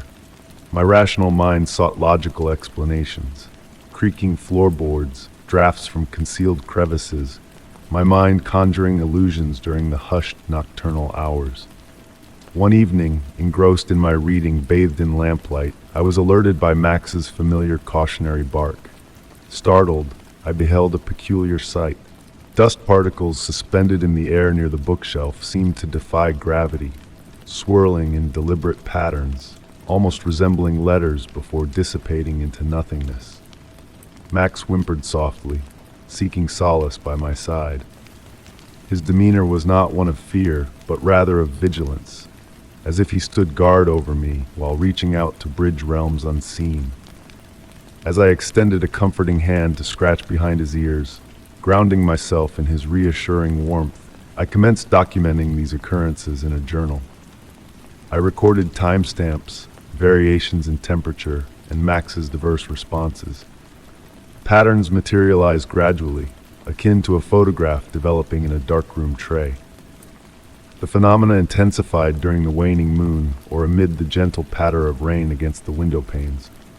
The displaced books always hailed from the same shelf, ancient tomes of poetry and folklore that had long been part of the house's history. At times, in the liminal space between wakefulness and slumber, I fancied glimpsing the world through Max's perceptive eyes. The corner appeared to stretch into unfathomable depths, the shadows acquiring an almost liquid quality, undulating with an intrinsic vitality. However, whenever I endeavored to fixate directly on these ethereal manifestations, they slipped through my grasp like elusive water. I harbored no sense of menace from the unseen presence sharing our space. Instead, a gentle curiosity pervaded the atmosphere, as if we, Max, myself, and our enigmatic companion, were engaged in a delicate, deliberate dance of exploration.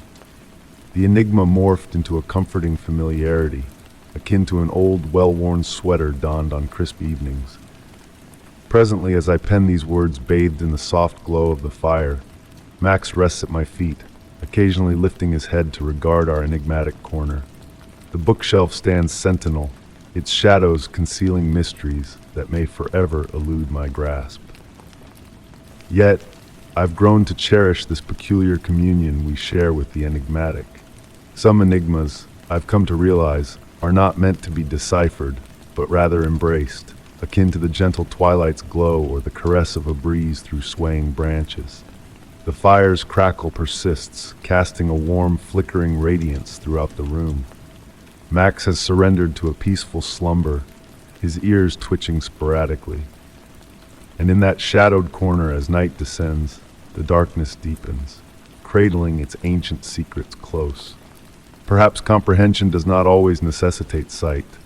Perhaps it is about learning to trust the intangible whispers felt in the tranquil interludes between heartbeats. Story 18. In the hushed embrace of a wintry morning, the chill air kissed my skin as I ventured outside, my boots whispering softly on the freshly fallen snow.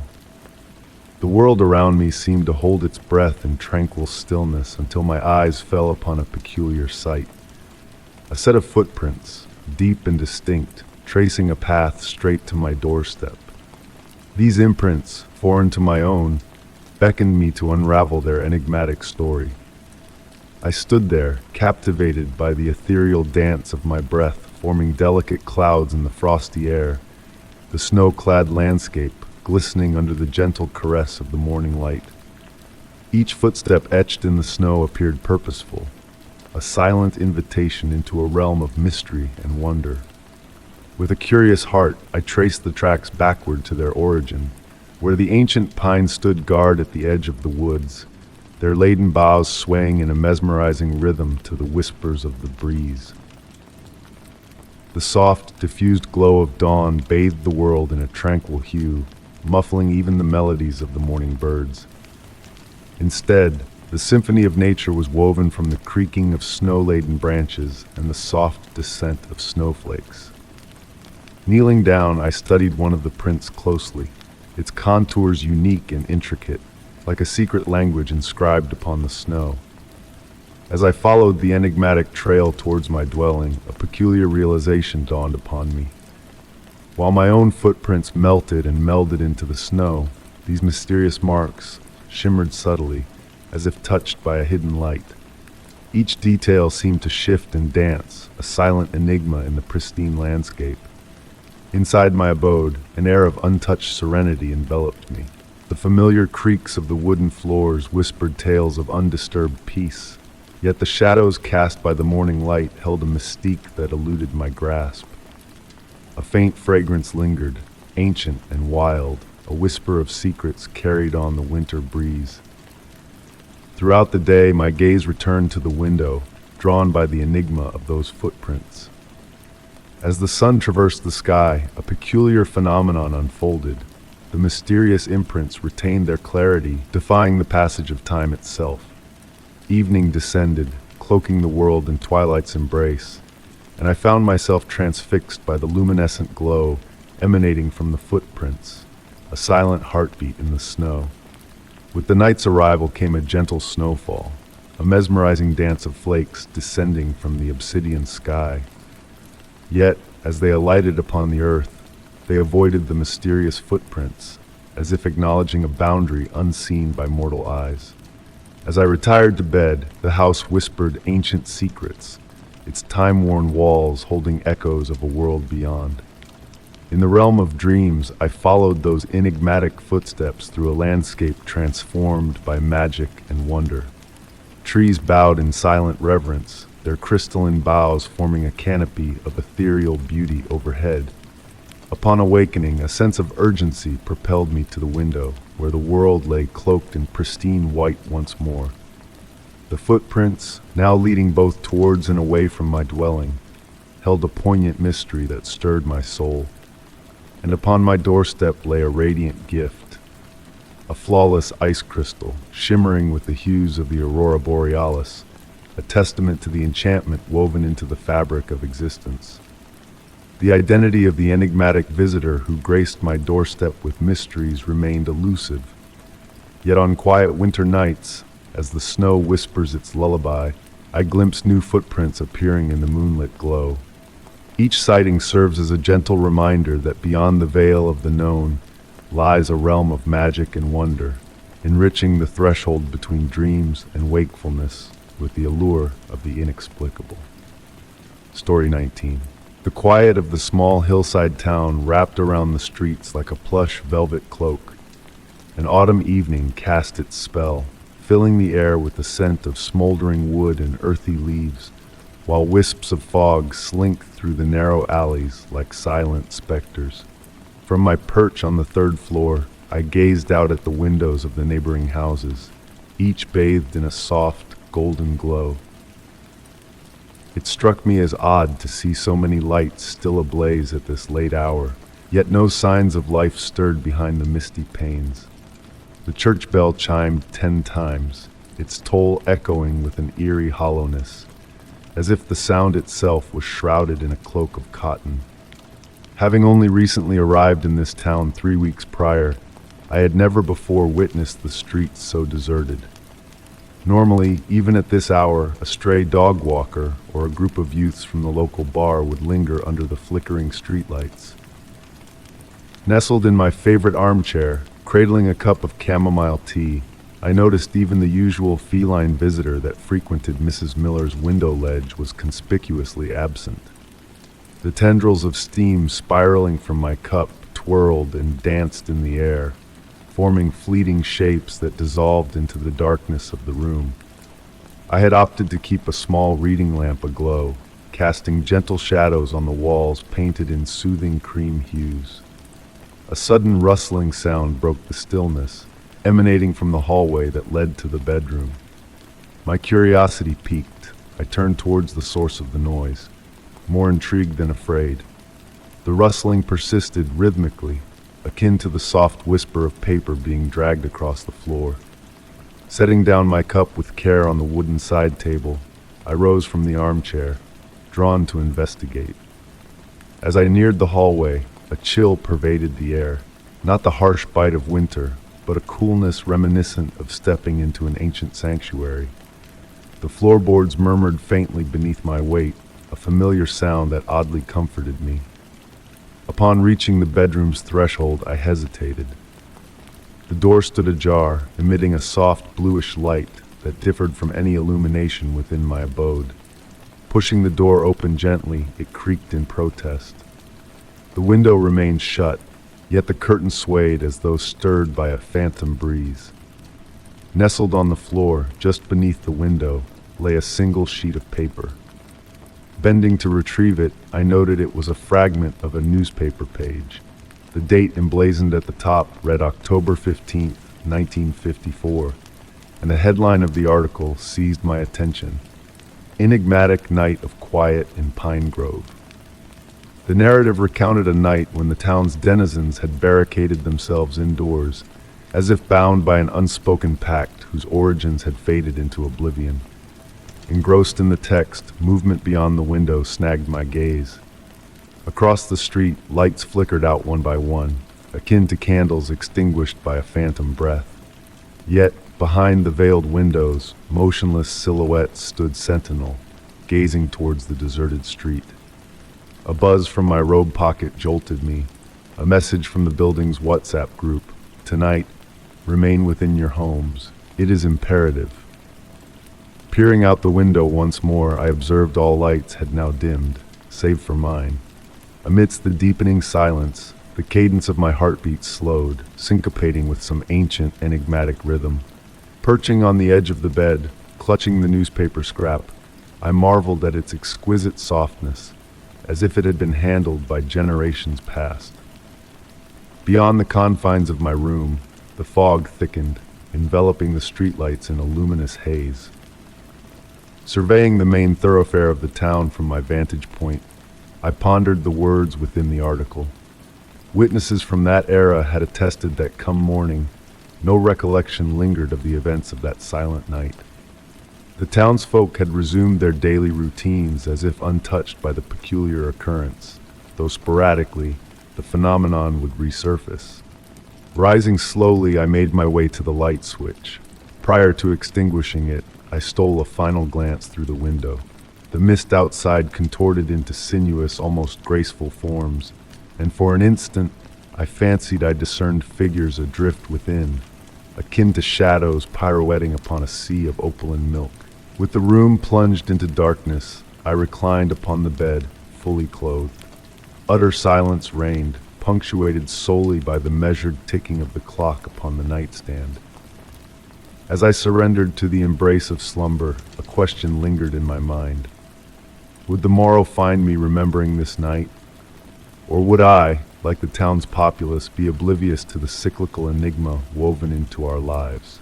The final echo that resonated in my consciousness before succumbing to sleep was the distant tolling of midnight bells, their chime muffled in a manner that seemed to transcend time, emanating from a realm where silence reigned as the primordial tongue of all inhabitants. Story 20. The ancient mirror hung on my wall, a relic of bygone days, its ornate gold frame aged and tarnished. Gazing into its depths, I beheld more than just my own reflection.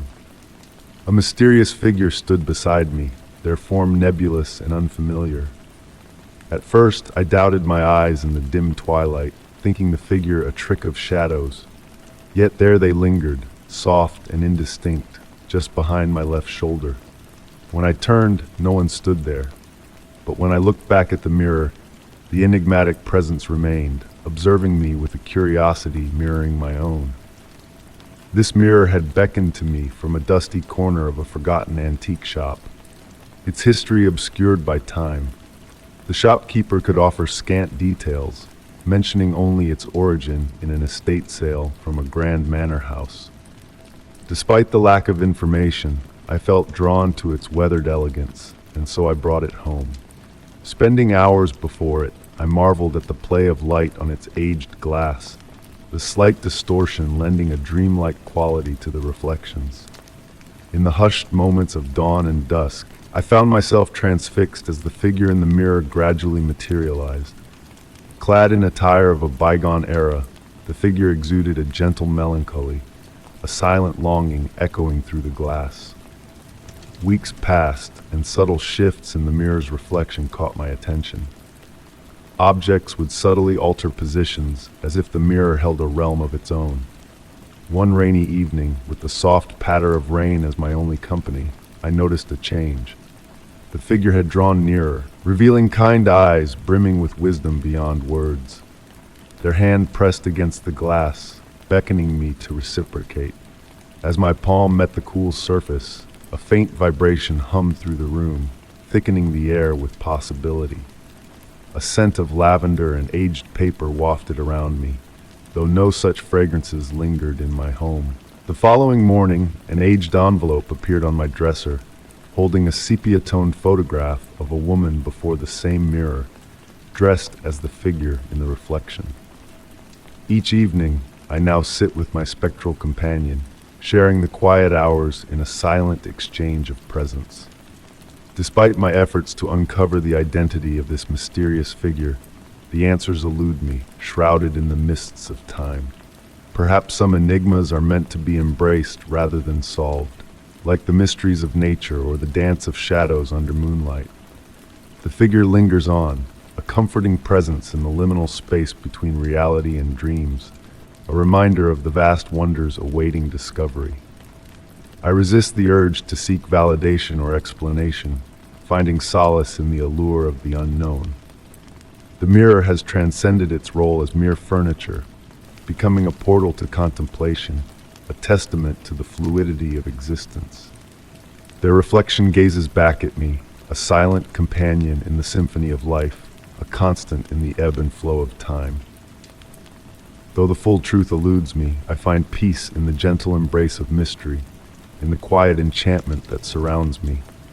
And so, as their ethereal presence lingers in the mirror's depths, I embrace the enigmatic beauty of our shared existence. In that silent exchange of gazes, I find a profound connection beyond words, beyond understanding. And as the world fades into slumber, I drift into dreams, guided by the serene mystery that binds us together in the dance of shadows and light. Story 21. The setting sun cast a warm orange glow over the rooftops, enveloping the neighborhood in a serene quietude. Peering out from my window, my gaze fixated on the house across the street, a small abode shrouded in perpetual shadow. It struck me that I had never seen my neighbor venture outside during the daylight hours.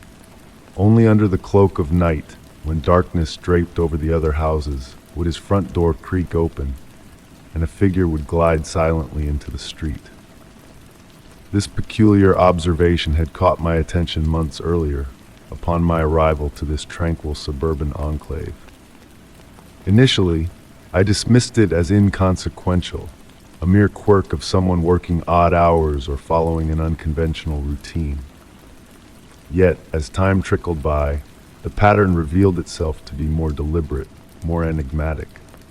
The house itself seemed to pulsate with an inexplicable rhythm, a rhythm that whispered of secrets veiled in darkness. Its windows remained perpetually shielded by heavy, motionless curtains that divulged nothing of the mysteries dwelling within. In the daylight, the structure exuded an aura of abandonment, yet an underlying sense of occupancy lingered in its stillness. Occasionally, a faint electrical hum would waft across the street, akin to the hushed, steady pulse of anticipation. My intrigue burgeoned slowly, akin to a vine meandering its way up a neglected wall. I found myself drawn to scrutinize the minute details, the meticulously trimmed lawn, the flawlessly squared edges, the absence of any encroaching weeds. Yet, no hands ever materialized to account for such meticulous upkeep. During rainy evenings, when the gentle percussion of droplets against windows and rooftops blanketed the neighborhood in a soothing cadence, the atmosphere would descend into a contemplative hush. It was during these moments that the subtle stirrings commenced, a mere flutter of curtains, a fleeting reflection in a window that captured the moonlight in an otherworldly manner, always transient, always flickering at the edges of perception. Neighbors spoke of him in murmurs and vague references, their words laced with an uneasy hesitation. "Oh, him? Keeps to himself," they would utter, their voices trailing off into uncertainty. His name, his occupation, his tenure in the neighborhood, shrouded in a fog of ambiguity. It was as though he occupied a realm betwixt presence and absence, a specter lingering on the fringes of reality. On a particularly tranquil autumn night, with leaves whispering quiet secrets along the sidewalk, I bore witness to a deviation from the usual routine. The front door swung open, revealing a sight that stirred a sense of the uncanny within me. The figure that emerged moved with a fluidity that defied conventional human motion, not abrupt or mechanical, but sinuous, akin to water coursing through shadows.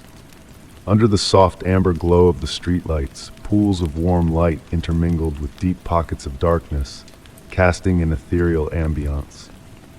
As the figure traversed the path, it seemed to meld and separate from the shadows, blurring the boundaries of reality. Was it truly moving, or was it a trick of the night, a mirage conjured by the darkness? Details shifted with each blink of the eye, a coat that oscillated between solidity and translucency, a gait that exuded both purpose and uncertainty. Following a precise route with a measured cadence, the figure vanished into the obscurity between houses. My captivation stemmed not from fear, but from a profound contemplative curiosity. These nocturnal movements seemed to unfold as a private ritual, a sacred performance enacted for an audience of silent streets and vigilant night.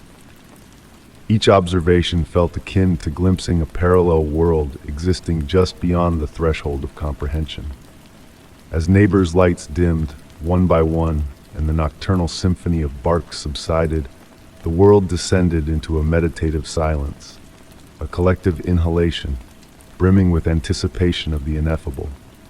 And amidst this nocturnal serenity, my neighbor embarked on his nightly sojourn, a phantom silhouette traversing the velvety darkness. I harbored no sense of trepidation. Instead, a profound sense of wonder enveloped me, a sensation akin to discerning a distant, unfamiliar melody that hinted at truth's eluding grasp. The enigma surrounding him, his identity, his nocturnal calling, hovered in my thoughts like wisps of mist, never demanding resolution, content to linger in the realm of exquisite uncertainty. Some mysteries, I realized, are not meant to be deciphered. They are meant to be beheld, to be experienced. A whisper against the skin, a memory just beyond reach, the liminal space between dream and wakefulness. Story 22. The rain softly tapped against the windows of my aged country abode, crafting a hypnotic tune that intertwined with the gentle creaking of the hardwood floor beneath my steps. It was one of those autumn nights when the line between reality and dreams felt fainter than ever. Leaves of the trees outside swayed in the dark, casting ever-shifting shadows upon the cream-colored walls of the corridor through the misty panes. Seated in my beloved armchair, holding a cup of now cool chamomile tea, I absent-mindedly watched as the light from the floor lamp formed a golden halo on the ground. There was an unusual air that evening, a subtle yet persistent feeling that eluded my understanding. Perhaps it was the thickness of the air, or the profound silence of the house that felt almost tangible. Rising slowly, I was drawn by a flicker caught in my peripheral vision. The corridor leading to the bedroom seemed elongated, stretching beyond its usual dimensions. Shadows in the corners appeared deeper, denser, almost alive. Halting at the threshold of the living room, I gazed into the thickening darkness at the far end of the hallway. With each step, the temperature seemed to drop gradually. The floor beneath me emitted unfamiliar sounds, as if I trod upon a foreign surface. The ancestral family portraits hanging on the walls seemed to observe me with a new intensity, as if the familiar faces had undergone subtle alterations. Midway down the corridor, I paused, a peculiar scent wafted to my nostrils, an ancient aroma of old books and damp wood foreign to my dwelling.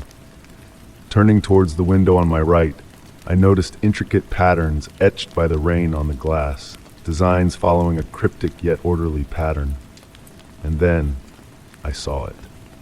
A shadow darker than the rest, moving gracefully along the opposite wall. Unattached to any visible object, it possessed a solidity of its own, as if composed of solidified mist. It glided slowly, almost hesitantly, as if acknowledging my presence.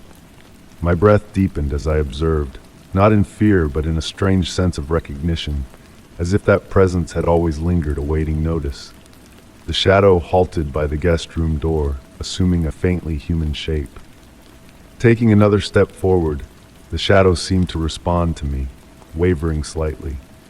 The sound of the rain morphed into a constant murmur, as if attempting to convey a message. Straining my ears, I almost discerned words in an unfamiliar yet strangely understandable language. The air grew colder around me, though not unpleasantly so. It felt like being enveloped in a cool silk sheet on a balmy summer night. The shadow began to move towards me, its movements fluid, akin to a slow-motion dance. I stood rooted, watching as it drew nearer. When it stood mere steps away, it paused. In the silence of the house, I could hear my steady heartbeat. The shadow inclined slightly, as if in greeting. Moved by an inexplicable impulse, I raised my hand. The shadow mirrored my gesture, and for a fleeting moment I glimpsed a hand emerging from its nebulous form. Though no physical contact was made, a warmth lingered where our hands almost touched. Then, with the same grace it appeared, the shadow began to dissipate. Like smoke carried by an unseen wind, it dispersed into the air, leaving behind a faint scent of jasmine and a profound sense of tranquility. I lingered in the corridor for what felt like an eternity, listening to the rain's gradual fade. Upon returning to the living room, I found my tea still warm, as if time had paused during my encounter in the hallway. Since that night, whenever I traversed that corridor on rainy evenings, I watched the shadows intently. Sometimes I catch a glimpse of that familiar form, dancing just beyond my sight. The identity of that shadow remains a mystery to me, yet its presence has bestowed not unease, but an understanding that some mysteries require no explanation. The hallway of my abode now harbors this secret, and on quiet nights when the rain taps against the windows, I await, a blend of curiosity and peace, for a new rendezvous with the shadow that dances beyond the corridor. Story 23. Night had draped the ancient countryside dwelling in a cloak of profound stillness. Nestled in my cherished armchair beside the crackling fireplace, I beheld the shadows waltzing upon the walls as the flames leisurely devoured the logs. The embrace of warmth enveloped me like a cozy quilt, while beyond the autumn breeze tenderly brushed against the tree leaves. In that moment of serene perfection, a peculiar sound reached my ears, a bell-like laughter, pure and childlike, resonating from the upper floor of the house. I paused, allowing the sound to intertwine with the fireplace's crackle. It held a joyous quality, almost musical in nature. Despite having dwelled alone in this abode for over 2 decades, children had never graced its halls. Curiosity meandered through me like a tranquil stream, gently dispelling the drowsiness that nearly overtook me. I rose from the armchair with deliberate movements, relishing the sensation of the old Persian rug underfoot. The floorboards murmured softly as I made my way towards the staircase. The flickering candlelight in the living room cast a warm, inviting glow, casting my shadow in a silent dance upon the walls. Ascending the stairs, the air grew cooler with each step. Not a chilling cold, but a caress on the skin akin to the ocean's breeze. The laughter echoed once more, closer this time, emanating from the guest room, a room seldom frequented, adorned with antique furniture draped in ghostly white sheets swaying gently, moved by an unseen breath. The door stood slightly ajar, emitting a silvery light unlike any other in the house. Not moonlight, too warm for that, nor the glow of electric lamps. It pulsed softly, akin to a quiet heartbeat. As I pushed the door open, the ancient wood sang a familiar tune. The room unfolded before me, bathed in that ethereal luminescence. The shrouded furniture cast comforting, cloud-like shapes resembling clear sky formations. Perched on the window ledge, a sight seized my breath. Not a solid form, but a dance of light and shadow, evoking the semblance of a child. The laughter chimed again, emanating from that radiant presence. No fear gripped me, only a profound sense of awe. The light child played with the beams it emitted, painting luminous patterns on the walls as if crafting with light itself. Drawing nearer, the room's temperature oscillated gently between cool and warm, like waves lapping at the shore. As I drew closer, a flicker of recognition stirred within me. In the fluid movements of the figure, I glimpsed echoes of my childhood gestures, playing alone in my room. A revelation struck me with the sweetness of a forgotten memory. That crystalline, pure laugh belonged to my own childhood. Time seemed to stretch as I beheld that surreal spectacle. The light child continued its wordless play, punctuated by the melodious laughter that now reverberated like a whisper from the past. I refrained from speaking or interfering, lest I shatter the tranquility and nostalgia enveloping the room. Slowly, the silvery light dimmed, akin to the sun setting on a winter eve. The child's form grew increasingly faint, until only a faint glow lingered. The final laugh, a soft farewell, barely audible, before fading into the darkness. I lingered in the room for what felt like an eternity, cloaked in a serene hush. The furniture's sheets stilled, and the air resumed its ordinary temperature. Yet something had shifted. The guest room, once a repository of dusty memories, now cradled a precious secret. Returning to my armchair by the fireplace, the flames still flickering, I settled amidst the cushions, knowing I would never unravel the enigma of that night. Was it a dream, a recollection, or perchance a profound message from the past, manifested through a child's laughter in the shadows? Since that night, whenever I passed the guest room, I paused to listen. On the stillest nights, a faint echo of that crystalline laughter seems to drift, a gentle lullaby guiding me towards slumber. And with a smile, I embrace the mystery, a cherished secret shared between me and the child who laughs in the dark. Story 24. The rain softly tapped against the windows of my study, creating a soothing melody that intertwined with the crackling of the fireplace. Nestled in my cherished armchair, I gazed absent-mindedly at the new edition hanging on the wall, an ancient painting portraying an autumn landscape. Discovered in a quaint antique shop, its warm hues and enigmatic aura had drawn me in. Despite the wear of time, the golden frame shimmered in the dancing firelight, casting flickering reflections across the room. As the storm outside intensified, a peculiar occurrence caught my eye within the painting. The painted leaves appeared to sway gently, as if touched by an unseen breeze. Initially, I attributed it to shadows from the fire, yet upon closer inspection, I detected a subtle alteration. The colors seemed richer, more vibrant than before. The path within the painting, once concealed by trees, now appeared elongated and winding, extending beyond the canvas's confines. Rising from my seat, I approached the painting. A coolness enveloped the air around it, starkly contrasting the fireplace's warmth. Running my fingers over the canvas, I encountered an unexpected smoothness, almost silk-like. An earthy scent of damp leaves wafted from the frame, so lifelike that it blurred reality. Amidst my contemplation, movement in the upper corner of the painting captured my attention. Amongst the tree branches, a presence stirred, not a mere trick of light, but a deliberate motion, as if a hidden entity lurked among the painted foliage. My heartbeat quickened, not from fear, but from an insatiable curiosity.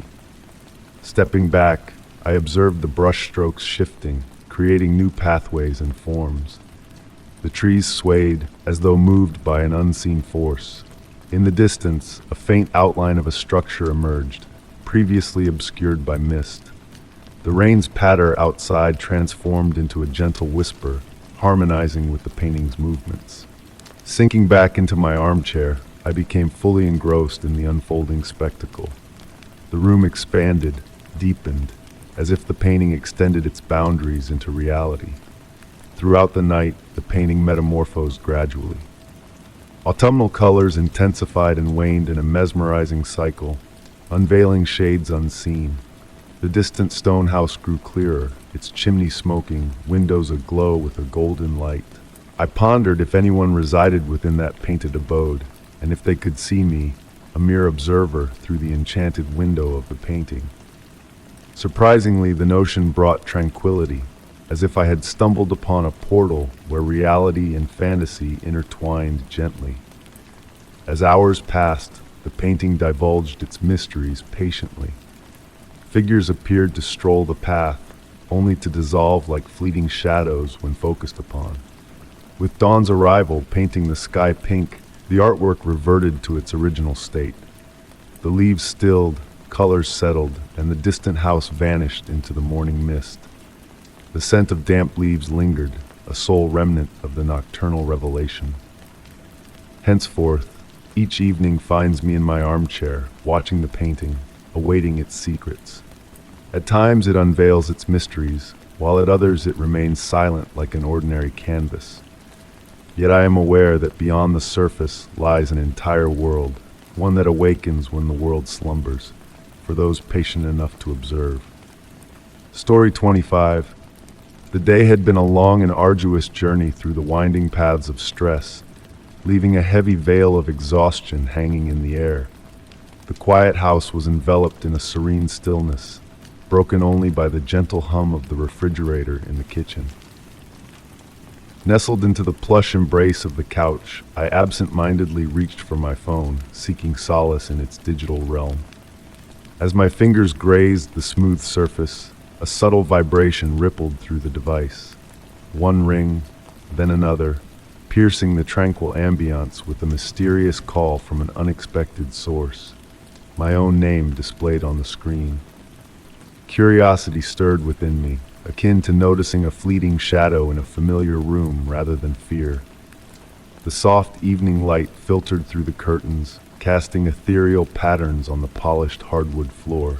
I observed the phone's persistent vibrations, creating a mesmerizing dance against the surface of the coffee table. The atmosphere shifted imperceptibly, as if the air itself had thickened, becoming more palpable. Above me, the ceiling fan whirred softly, its rhythmic cadence harmonizing with the gradual slowing of my heartbeat.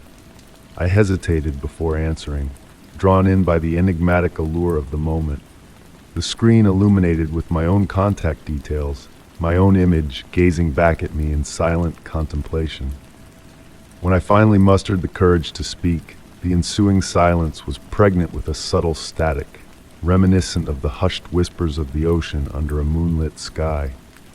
The quality of stillness was rich with hidden textures, not devoid of sound but alive with a quiet symphony.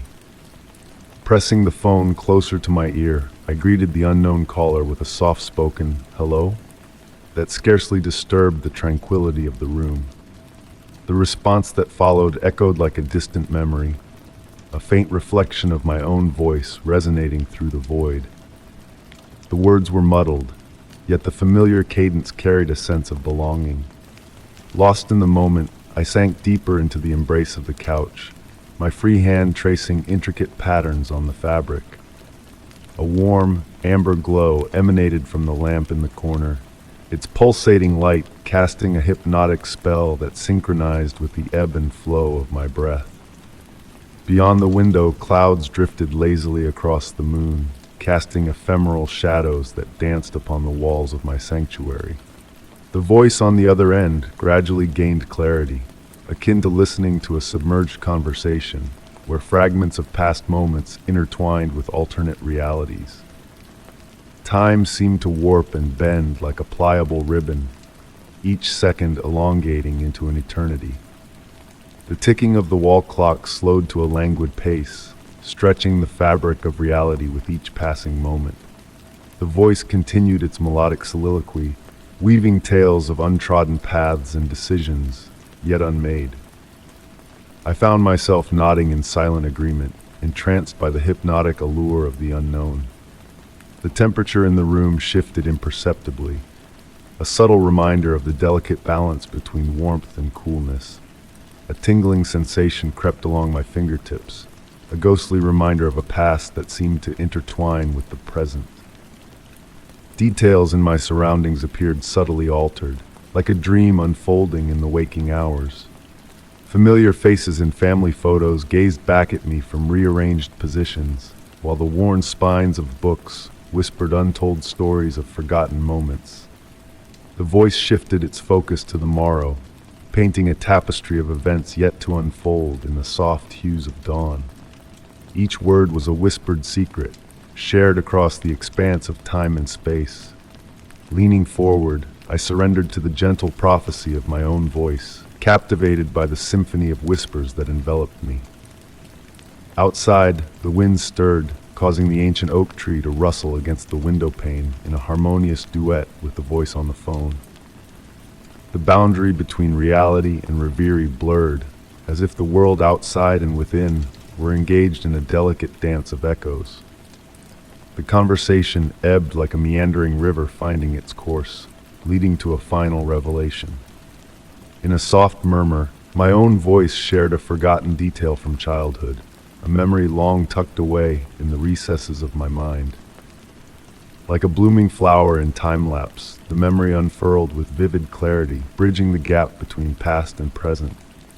As the call concluded, I sat shrouded in the encroaching darkness, cradling the phone in my hand, its warmth a lingering reminder of the ephemeral connection.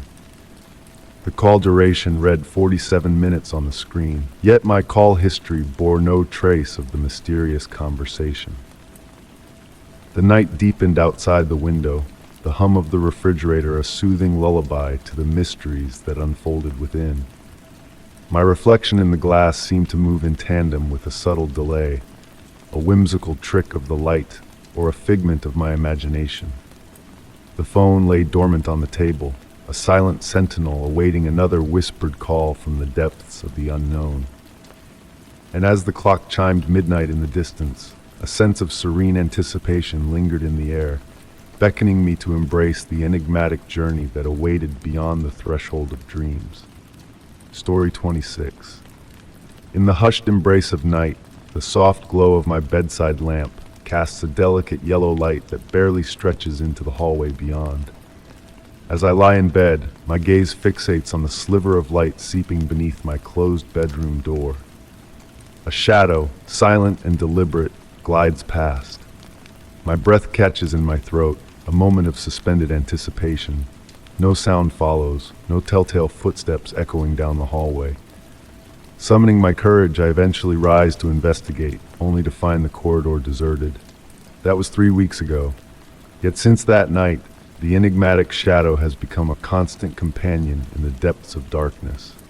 Its presence, though inexplicable, has woven itself seamlessly into my nightly routine. The ancient wooden floors of my abode sing a symphony of subtle creaks and murmurs as the night unfolds, yet the shadow moves with a graceful silence that defies the natural order. Tonight, as raindrops tap softly against my window panes, and the wind weaves a whispered melody through the rustling trees, I find myself awaiting its return once more. The gentle warmth of my bedside lamp envelops me, creating a sanctuary of light that renders the surrounding darkness all the more profound, all the more mysterious. The soothing scent of lavender from my diffuser dances with the earthy perfume of petrichor drifting in through the slightly ajar window. A ritual has formed around these nocturnal visits. I prepare a cup of chamomile tea, allowing its sweet floral essence to envelop the room as I nestle into bed with a book in hand. It is amidst the turning of pages that the shadow unfailingly materializes, a silent specter drifting past the door's threshold. Sometimes it lingers, a fleeting presence in the night, while other times it glides by like a zephyr through autumn leaves. What captivates me most is how the shadow seems attuned to the ebb and flow of my innermost thoughts. On nights clouded by anxiety, its movements slow and deliberate, as if seeking to soothe my troubled mind. When tranquility reigns within me, it passes by with the gentle grace of a leaf carried by a whimsical breeze. Curiously, I have never felt threatened by its ethereal presence, even as its mystery eludes my grasp. My grandmother once regaled me with tales of houses imbued with a consciousness of their own, absorbing the emotions and memories of those who dwell within their time-worn walls. Could this shadow then be but a manifestation of my home's silent vigil, a guardian watching over me as I traverse the realms between wakefulness and slumber? The nocturnal reverie transforms the very essence of the house itself. The moonlight, filtering through the skylight, bestows a soft gleam upon the wooden banister of the staircase. The old grandfather clock in the hall below intones the passage of time with a gentle, rhythmic ticking that resonates through the tranquil chambers. The air hangs heavy with the weight of untold narratives, pregnant with possibility and laden with latent secrets. Tonight, a subtle shift disrupts our familiar dance. As I fixate on the slender gap beneath my door, the shadow emerges once more, yet this time it lingers. Minutes trickle by, marked solely by the subdued ticking of my bedside clock. The shadow remains motionless, a silent sentinel in the stillness of the night. Moved by an inexplicable impulse, I address it for the first time. "Hello," my whispered greeting barely disturbs the nocturnal hush. The shadow stirs slightly, and for a fleeting moment I perceive a subtle acknowledgement, akin to a nod of recognition from an old friend. The atmosphere in my room grows warmer, cocooning me in a blanket of solace. The flame of my scented candle flickers, though no breeze stirs the air.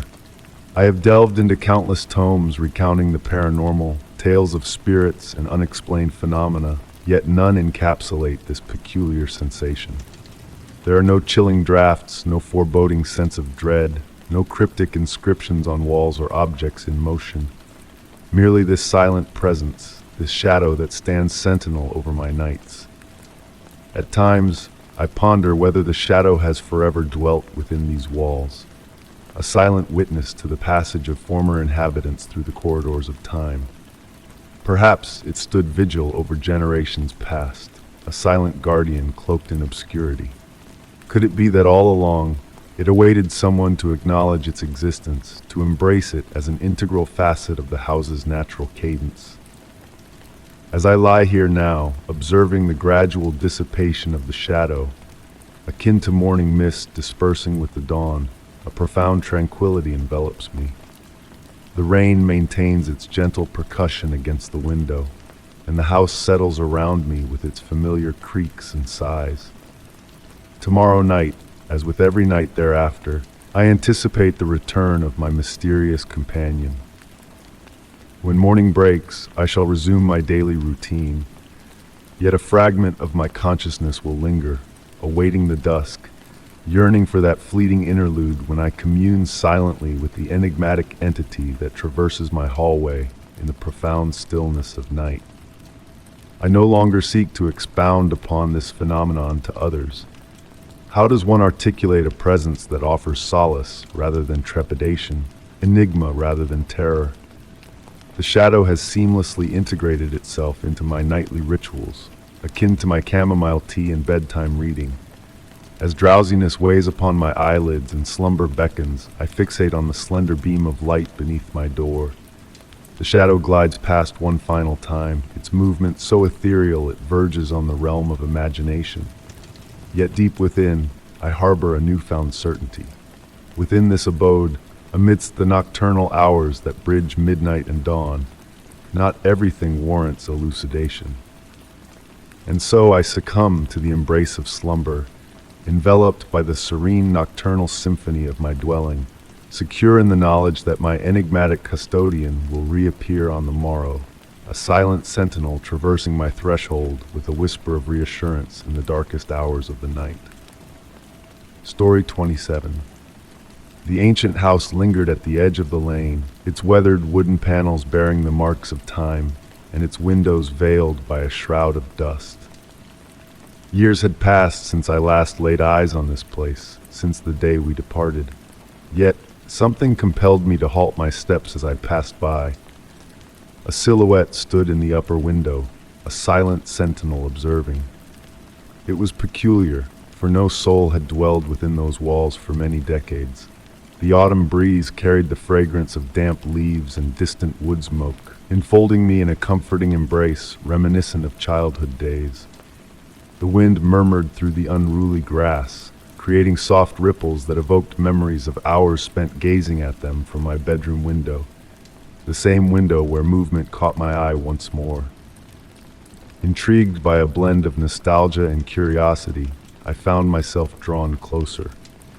The gravel path whispered beneath my feet, releasing the earthy aroma of rain-soaked soil with each step.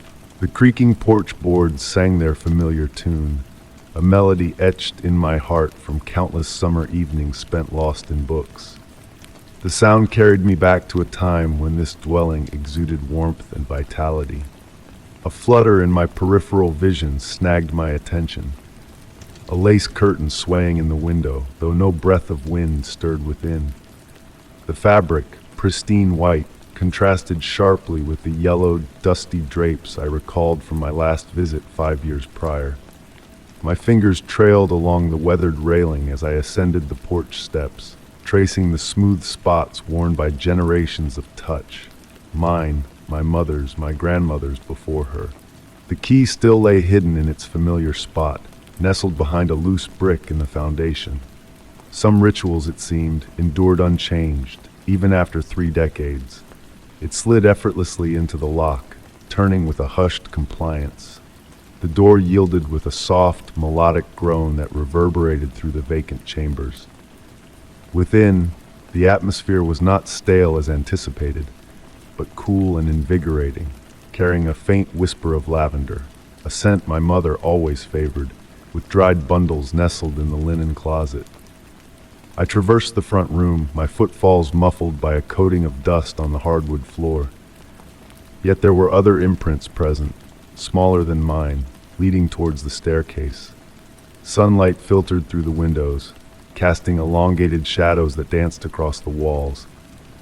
Dust particles floated lazily in the golden beams, swirling like miniature constellations in their private universe. Each step upward invoked a new reminiscence. The chip in the 3rd stair from when I clumsily dropped my father's toolbox, the the loose plank near the summit that invariably betrayed my teenage escapades. Upon reaching the second story, a soft humming drifted down the hallway. The melody, eerily familiar, resembled a lullaby my grandmother used to sing, its source indistinct as if from a half-remembered dream. The floor beneath the faded runner exuded warmth beneath my feet, despite the defunct heating system. My childhood bedroom door stood slightly ajar, a deviation from my recollection of closing it shut on my previous visit. Beyond lay a crescendo of humming. A gentle zephyr carried the essence of fresh linens and summer rain. With a deliberate motion, I nudged the door open, its hinges gliding noiselessly. The room unfolded before me, a mirroring of my memories, yet imbued with subtle alterations. The afternoon sun bathed everything in a warm amber glow, accentuating the delicate motifs in the wallpaper, motifs that should have faded with time. My old rocking chair swayed by the window, unoccupied yet in rhythmic motion. The lace curtains billowed inward, untouched by any breeze. Resting on the dresser, a vase brimmed with wildflowers, their hues vibrant against the aged wood, the same wildflowers that once adorned our backyard, plucked by my grandmother every Sunday morning, a sweet perfume of peas and roses intermingled with lavender, evoking a fragrance from days long past. I approached the window with a sense of inevitability, convinced that I would behold something or someone familiar. The glass, unmarred by grime, offered a view of our rejuvenated garden below. No longer overgrown, it flourished with vitality, the flowers swaying in patterns independent of the external breeze. In the reflection, a fleeting apparition caught my eye, a figure garbed in a flowing dress, gray hair neatly coiled in a bun, reminiscent of my grandmother's signature style. Yet when I turned, the room remained vacant. The rocking chair continued its gentle sway, the humming dwindling into a mere whisper. Nestled on the cushion, a solitary wildflower beckoned, fresh and flawless, its petals still adorned with dewdrops. Retrieving it, I savored its tangible presence between my fingertips. The scent of lavender intensified, and for an instant, I could swear I felt a tender hand upon my shoulder, as light as a memory. I visit the house sporadically now, choosing to linger outside its walls. Yet, on tranquil evenings when the sunlight kisses the windows just so, I observe the curtains stir. At times, a figure materializes, sometimes my grandmother, sometimes a youthful version of my mother, and occasionally a child bearing my likeness, playing with toys long forgotten. The house endures as a link between what once was and what now exists. I have ceased to question the appearance of fresh flowers adorning the porch each Sunday morning, or the echoes of familiar laughter carried on the breeze. Some places reside in the liminal space between memory and reality, between yesteryears and the present, and occasionally, if fortune smiles upon us, they grant us passage, if only for a fleeting instant. In due course, I comprehended that the figure in the window did not observe me. Rather, it awaited me, safeguarding the memories I believed lost to time. Though I acknowledge the emptiness of the house, I find solace in the knowledge that, in some ineffable manner, it shall never truly be deserted. Story 28. The night was draped in a hush, broken only by the soft cadence of the train wheels on the tracks. Nestled in the rear car, I found myself bathed in a gentle glow emanating from the ceiling fixtures. The air held a comforting warmth, and the rhythmic sway of the train cast a spell of tranquility upon me. Peering through the window, the mist waltzed lazily in the darkness, morphing into fleeting shapes that dissolved into obscurity. In that solitary car, or so I believed, my reflection intertwined with the night beyond, conjuring an enigmatic presence on the other side. The whisper of the rails held a peculiar solace, akin to a mechanical lullaby coaxing me toward slumber. It was then that a peculiar anomaly seized my attention in the glass reflection. A shadow loomed behind me, a form perched a few rows away. I couldn't recall anyone boarding, yet there they sat, a specter in the shadows. The train pressed on through the night, its wheels spinning tales of yore in their ceaseless hum.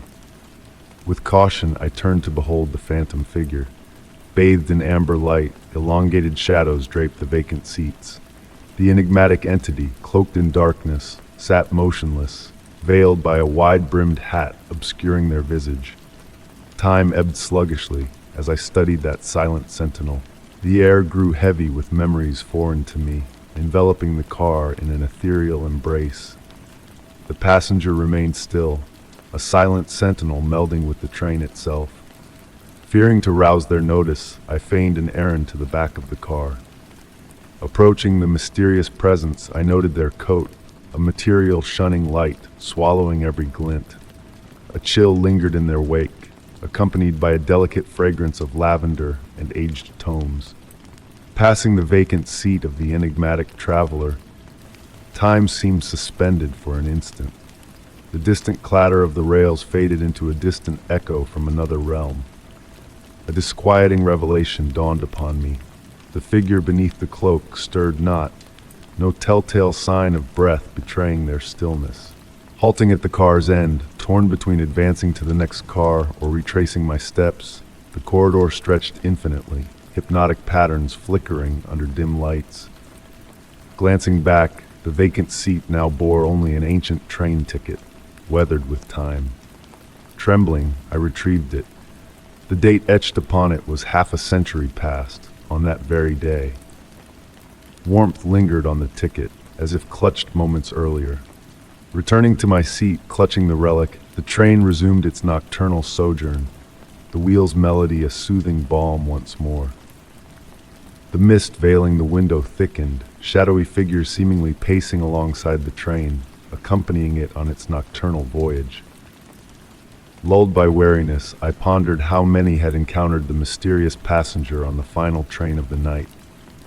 The ticket, now a tangible token of that surreal rendezvous, began to waver, slipping like a dream upon waking. The train pressed on through the night, bearing its clandestine truths and spectral passengers. Drifting into slumber, a hint of lavender perfumed the air, accompanied by the faint echo of receding footsteps down the car's corridor. Story 29. The realtor had described the house as small but cozy, a perfect retreat for tranquility. I strolled through each room, taking in the ambiance. At the end of the hallway, a door caught my eye, a door not mentioned during the tour. Hesitating briefly, I turned the knob. The air inside was musty, and a layer of dust cloaked the floor, as if time had stood still within these walls. Gentle autumn sunlight filtered through a lone window, casting soft shadows over what seemed to be an ancient study. A weathered wooden desk rested against a wall, its surface adorned with the markings of years gone by. The wood's grain danced in enchanting patterns, captivating my gaze in the dim light. A peculiar scent lingered in the room, not unpleasant, but evocative of old tomes and withered blooms. Intrigued, I gravitated towards the desk, my steps muffled by the plush carpet underfoot. The distant melody of wind chimes wafted through the walls, weaving a tranquil symphony that whispered of a bygone era. Tracing my fingers along the desk's edge, I encountered faint indentations, intricate symbols etched into the wood in a continuous design. Smooth to the touch, worn by the passage of countless hands tracing the same path over time. Night after night, I found myself drawn back to this room. I brought in a plush chair, a weathered leather one unearthed from the basement, and settled in as daylight waned into dusk. The room possessed a quality that warped time, making it feel languid, contemplative. Sometimes I would bring a book, other times I would simply sit, attuned to the subtle murmurs of the house settling around me. On a particularly serene evening, rain pattered gently against the window, drawing my attention to an anomaly. The previously locked desk drawer now slightly ajar, as if beckoning me to explore. Within, a leather-bound journal awaited, its pages filled with elegant script. The entries, dated yet disjointed, spanned years and even decades, yet the handwriting remained constant, untouched by the march of time. The author spoke of the room itself, describing it as a sanctuary between moments where time flowed like honey, unhurried and sweet. They chronicled the shifting seasons outside the window, recounting conversations with ethereal visitors who never materialized elsewhere in the house. The entries exuded peace, contemplation, brimming with musings on light and shadow, on the palpable presence of silence. As days turned into weeks, subtle changes unfolded in the room. The dust refused to settle, despite my neglect in cleaning. The quality of light filtering through the window often defied the external time of day. During a tempestuous storm, while the house groaned and creaked, this room remained serenely untouched, cocooned in a pocket of tranquility. The journal entries began to align with my own experiences. I penned my observations, intertwining them with the enigmatic writer's reflections. Sometimes upon revisiting my entries, I noticed subtle shifts, words rearranged, dates blurred and revised. Yet far from unsettling me, it felt harmonious, as if the room itself gently curated our shared narrative. The window captivated me the most. From outside the house, the wall appeared solid, devoid of any opening. Yet within the room, the window persisted, offering glimpses that subtly shifted when not under direct scrutiny. The garden beyond mirrored the one at the rear of the house, albeit with subtle divergences. Blooms out of season, trees casting shadows in improbable angles. I divulged not a word about the room to the realtor or any guests. It felt intimate, personal, a sanctuary reserved for those in need of its solace. The original blueprints from the local archives bore no trace of it, as though it had been appended by a soul attuned to the necessity of a space where time flowed differently, where thoughts unfurled at their own leisure. Now, as I pen this account, I ponder those who came before me, who contributed to the room's enigmatic aura of tranquil mystery. The journal alludes to predecessors, hinting at a lineage of quiet seekers who found solace within these walls. The sun dips low on the horizon, or so the light through the window intimates. I've observed that the time displayed on my watch loses relevance within these confines. Perhaps that's the room's essence, to furnish a haven where the ceaseless march of minutes and hours dissolves into a gentler, more forgiving cadence. I have yet to comprehend all the intricacies of this room, this space that straddles both within and apart from the rest of the house. Yet, I've come to embrace that some mysteries are not meant to be unraveled. They are meant to be embraced, to be lived amidst. In a world that hastens by, perhaps we all require a room not charted on the floor plan, a haven where time bends and flexes, where dust never settles, and where the light through an impossible window beckons us to simply exist. Story 30. As the day gently wound down, I paused to capture a moment in a selfie, the sun setting behind me, painting the world in hues of gold. It was later, in the quiet of my dimly lit living room, that I revisited the photo and noticed a figure standing in the shadows, a presence I hadn't seen when the picture was taken. The memory of that evening remains vivid in my mind, every detail etched with precision. The air carried the sweet fragrance of autumn leaves, mingling with the soft whispers of a distant wind chime melody. I strolled through my favorite park, the golden light filtering through the trees, casting elongated shadows on the weathered benches and meandering paths. The slight chill in the air prompted me to draw my cardigan closer, embracing the tranquility of the park as it basked in the transition between day and night. Finding solace near an old ivy-covered stone wall, I was captivated by the sky ablaze with amber and rose hues, a masterpiece painted by the setting sun. Positioning my phone to immortalize the serene moment, I clicked the camera, a soft sound echoing in the quiet park. That night, rain tapping gently on the windows, I scrolled through the photos only to pause at the selfie. There, amidst the trees, stood a mysterious figure, unnoticed during the capture. At first, I dismissed it as a trick of light or a figment of my imagination. Yet as I zoomed in, the figure materialized with eerie clarity. Cloaked in antiquated attire, their form seemed to ripple against the stillness of the evening, their gaze fixed upon me from the shadows. A sense of purpose emanated from their presence, as though they were an integral part of that fleeting moment, a hidden piece of a puzzle waiting to be discovered. In the following days, I revisited the photo repeatedly, each viewing revealing new enigmatic details. The figure's outline appeared faint, the shadows around them unnaturally deep, drawing the eye despite their background placement. Intrigued, I returned to the park at sunset, capturing more photographs in the hopes of unraveling the mystery. Yet, the figure never reappeared, leaving me with a sense of longing for that elusive connection between reality and the unknown. Sometimes, when the world grows hushed at dusk, I sense a subtle shift in the air, a reminder of that evening and the enigmatic figure in the photo. It's a feeling that lingers, prompting me to observe the twilight spaces more keenly, where light dances with shadows in a delicate balance. Rather than fear, a serene acceptance washes over me, embracing the idea that our perception of reality may be but a fraction of a deeper truth.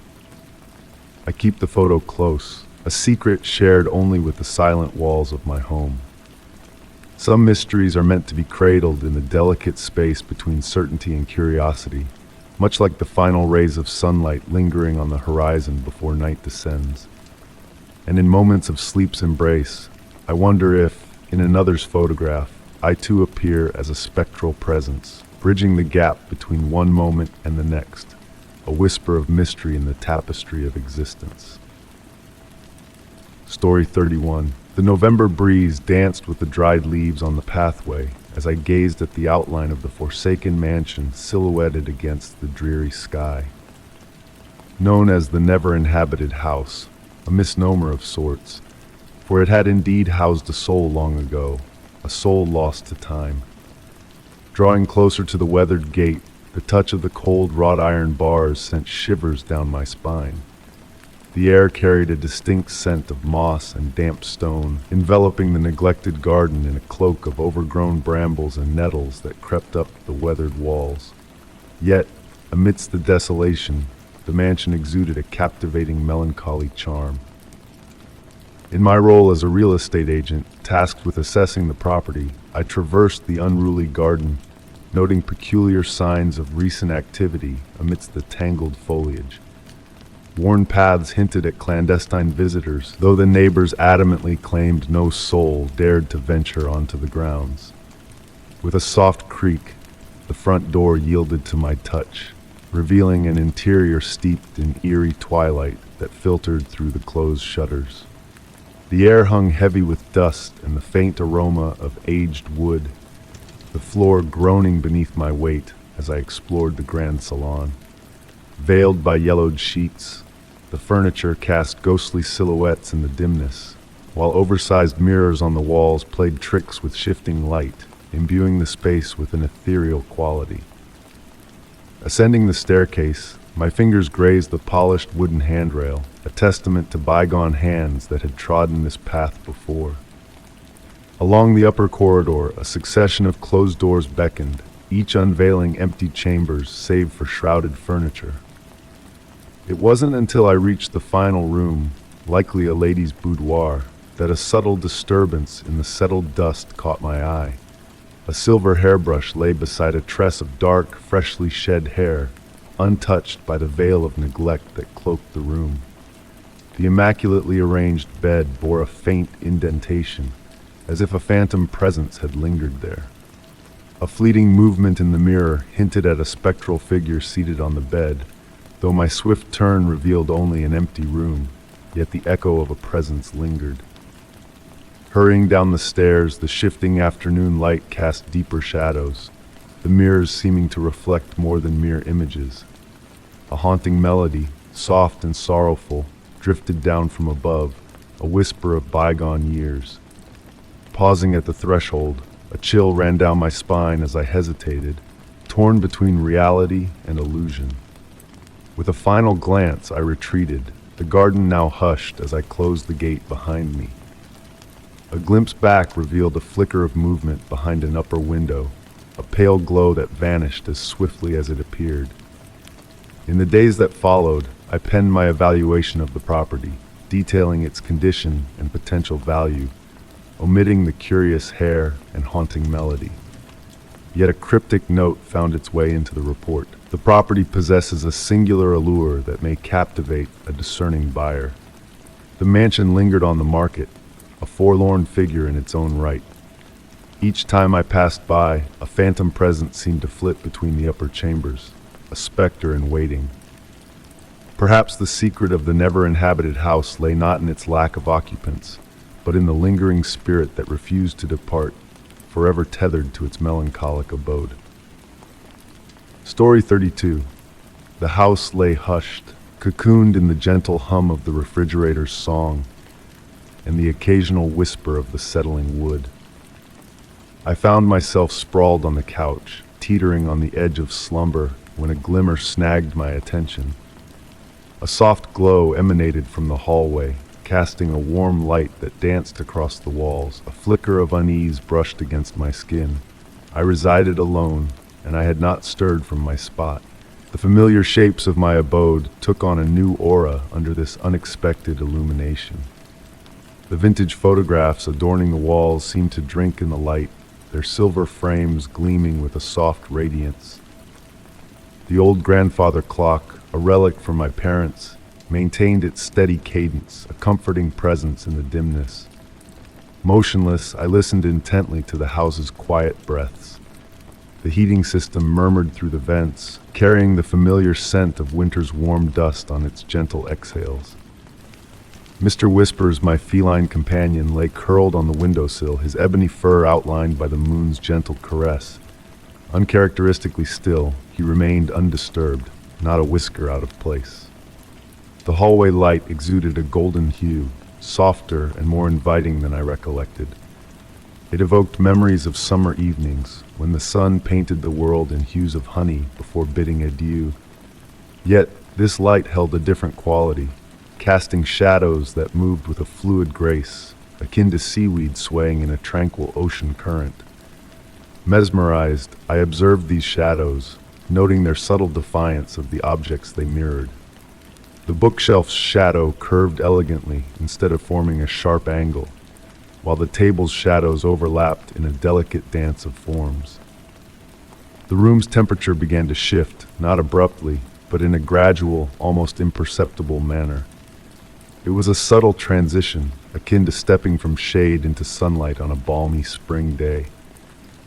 Warm tendrils of air brushed against my skin like fleeting whispers, followed by cool currents bearing the scent of rain-drenched earth. Memories of my grandmother's tales resurfaced in my mind. She spoke of houses developing their own consciousness, absorbing the emotions and memories of their inhabitants.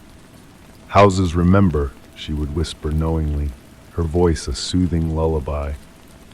The light in the hallway began to shift, pulsating gently like a heartbeat, so subtle that only a still observer would discern its rhythm. With each pulse, glimpses of something unfamiliar yet familiar flickered in the hallway mirror. The family photographs appeared altered, depicting moments slightly askew from reality. Mr. Whispers stirred finally, stretching languidly as he gazed down the hallway with a tranquil air. His purr mingled with the grandfather clock's steady ticks, enveloping the room in a serene symphony. A rhythm emerged in the light's pulsing, synchronizing with my breath, or perhaps guiding it. The warm currents continued their ethereal waltz around me, now carrying hints of vanilla and aged books, scents reminiscent of my grandmother's presence. Slowly, the light began to wane, much like the fading of afternoon sun through drawn curtains. As it ebbed, the shadows lingered, reaching out in a gentle, inquisitive manner, akin to cats extending their paws in tentative invitation. When darkness finally cloaked the hallway, a sense of tranquility settled over me. The house enveloped me like a snug blanket, and I found solace in the quietude. The grandfather clock chimed softly, a gentle reminder of the hour, as Mr. Whispers descended from his perch to nestle beside me, his purr a soothing melody. In the days that followed, the memory of that night lingered in my mind.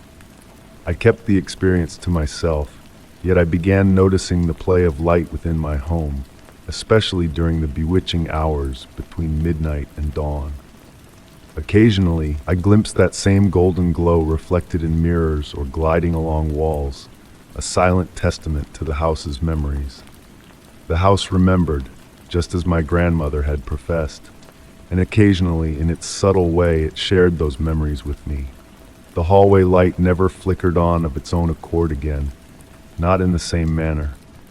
Yet, in those fleeting moments between wakefulness and dreams, I felt that familiar warmth wash over me, carrying the essence of vanilla and old books.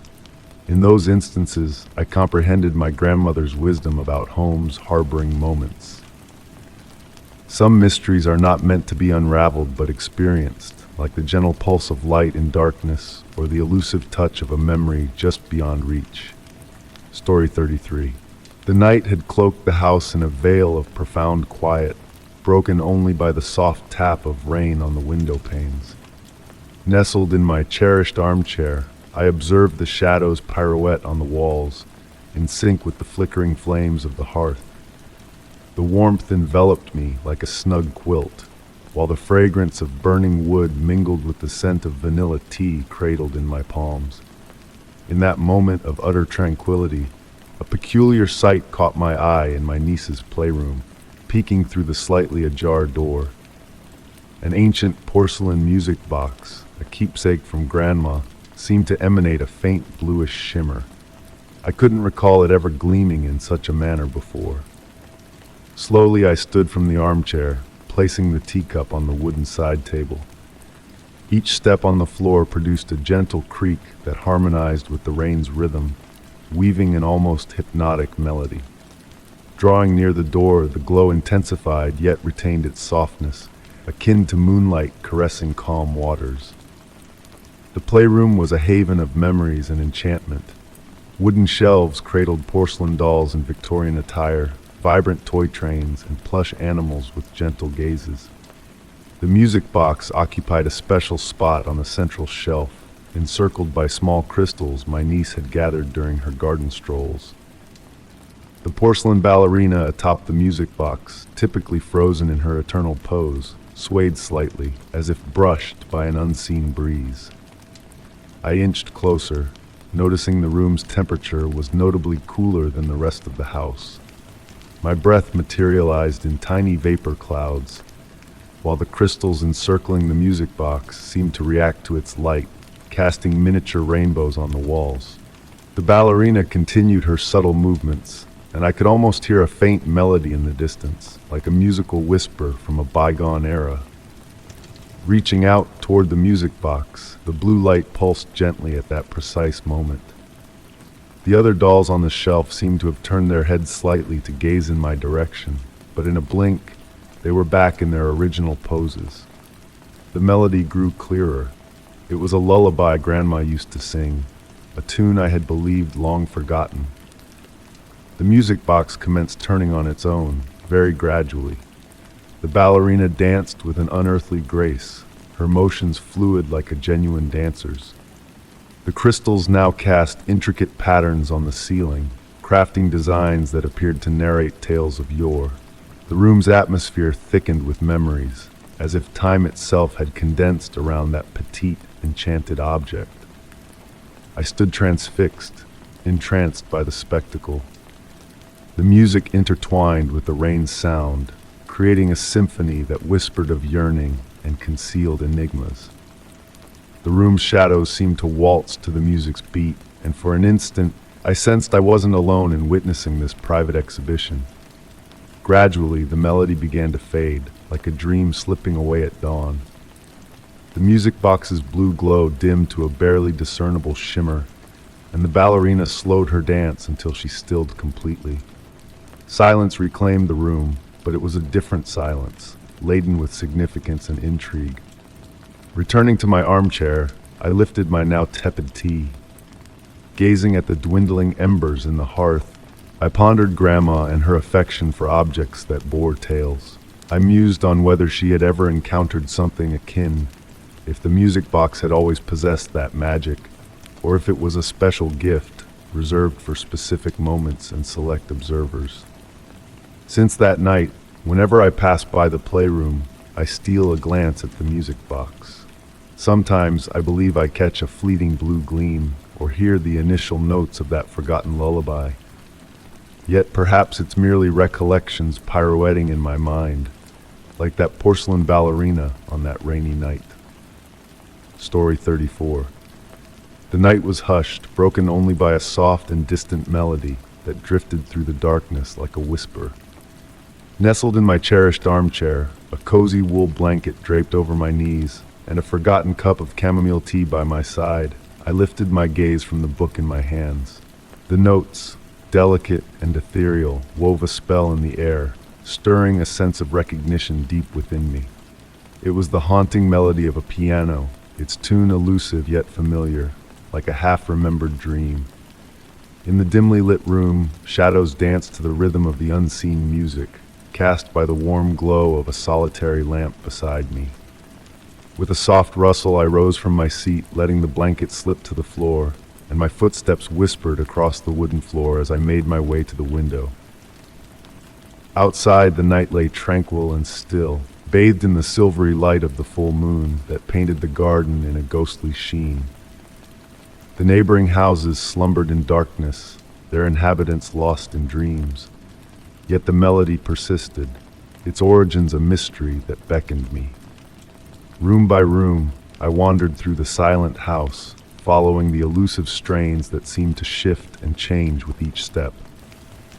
In the kitchen, it whispered from the living room. In the living room, it called from the stairs. Ascending to the upper floor, the music seemed to draw me towards my own bedroom, its door slightly ajar, a sliver of moonlight spilling through the curtains to illuminate the space within. There, on the bedside table, my old music box sat, a forgotten relic from my past. Its tiny ballerina twirled slowly to the haunting melody, her shadow pirouetting on the wall. The music, now clear and resonant, tugged at my heartstrings, drawing me closer. As I reached out to touch the music box, its surface radiated a gentle warmth, and the ballerina's face, once featureless, now bore a striking resemblance to my grandmother's, her gentle smile etched in porcelain. In that moment, as our eyes met, the melody shifted, transforming into a familiar lullaby that had cradled me in childhood. A sense of peace washed over me, suffused with memories of days gone by. The music swelled, enveloping me in its embrace, until it ebbed away like the tide receding from the shore. With a soft click, the music box closed, and a profound silence descended, pregnant with unspoken truths. Returning to my armchair below, I wrapped myself in the warmth of the fallen blanket, the book forgotten in my lap. My thoughts lingered on the mysterious music box and the spectral presence of my grandmother. How many untold melodies lay hidden within its silent mechanism, waiting for the right moment to unfurl. Since that enchanted night, when the house is cloaked in stillness, and the moonlight bathes the world in its silver glow, the sweet strains of that familiar melody drift through the rooms. I no longer seek its source, but instead close my eyes and surrender to the music, knowing that some mysteries are meant to be felt rather than understood. Story 35. In the dim basement, the chill of the cement floor seeped into my bare feet as I descended the stairs. The musty scent of old wood and dust hung in the air, enveloping me in a cloak of nostalgia.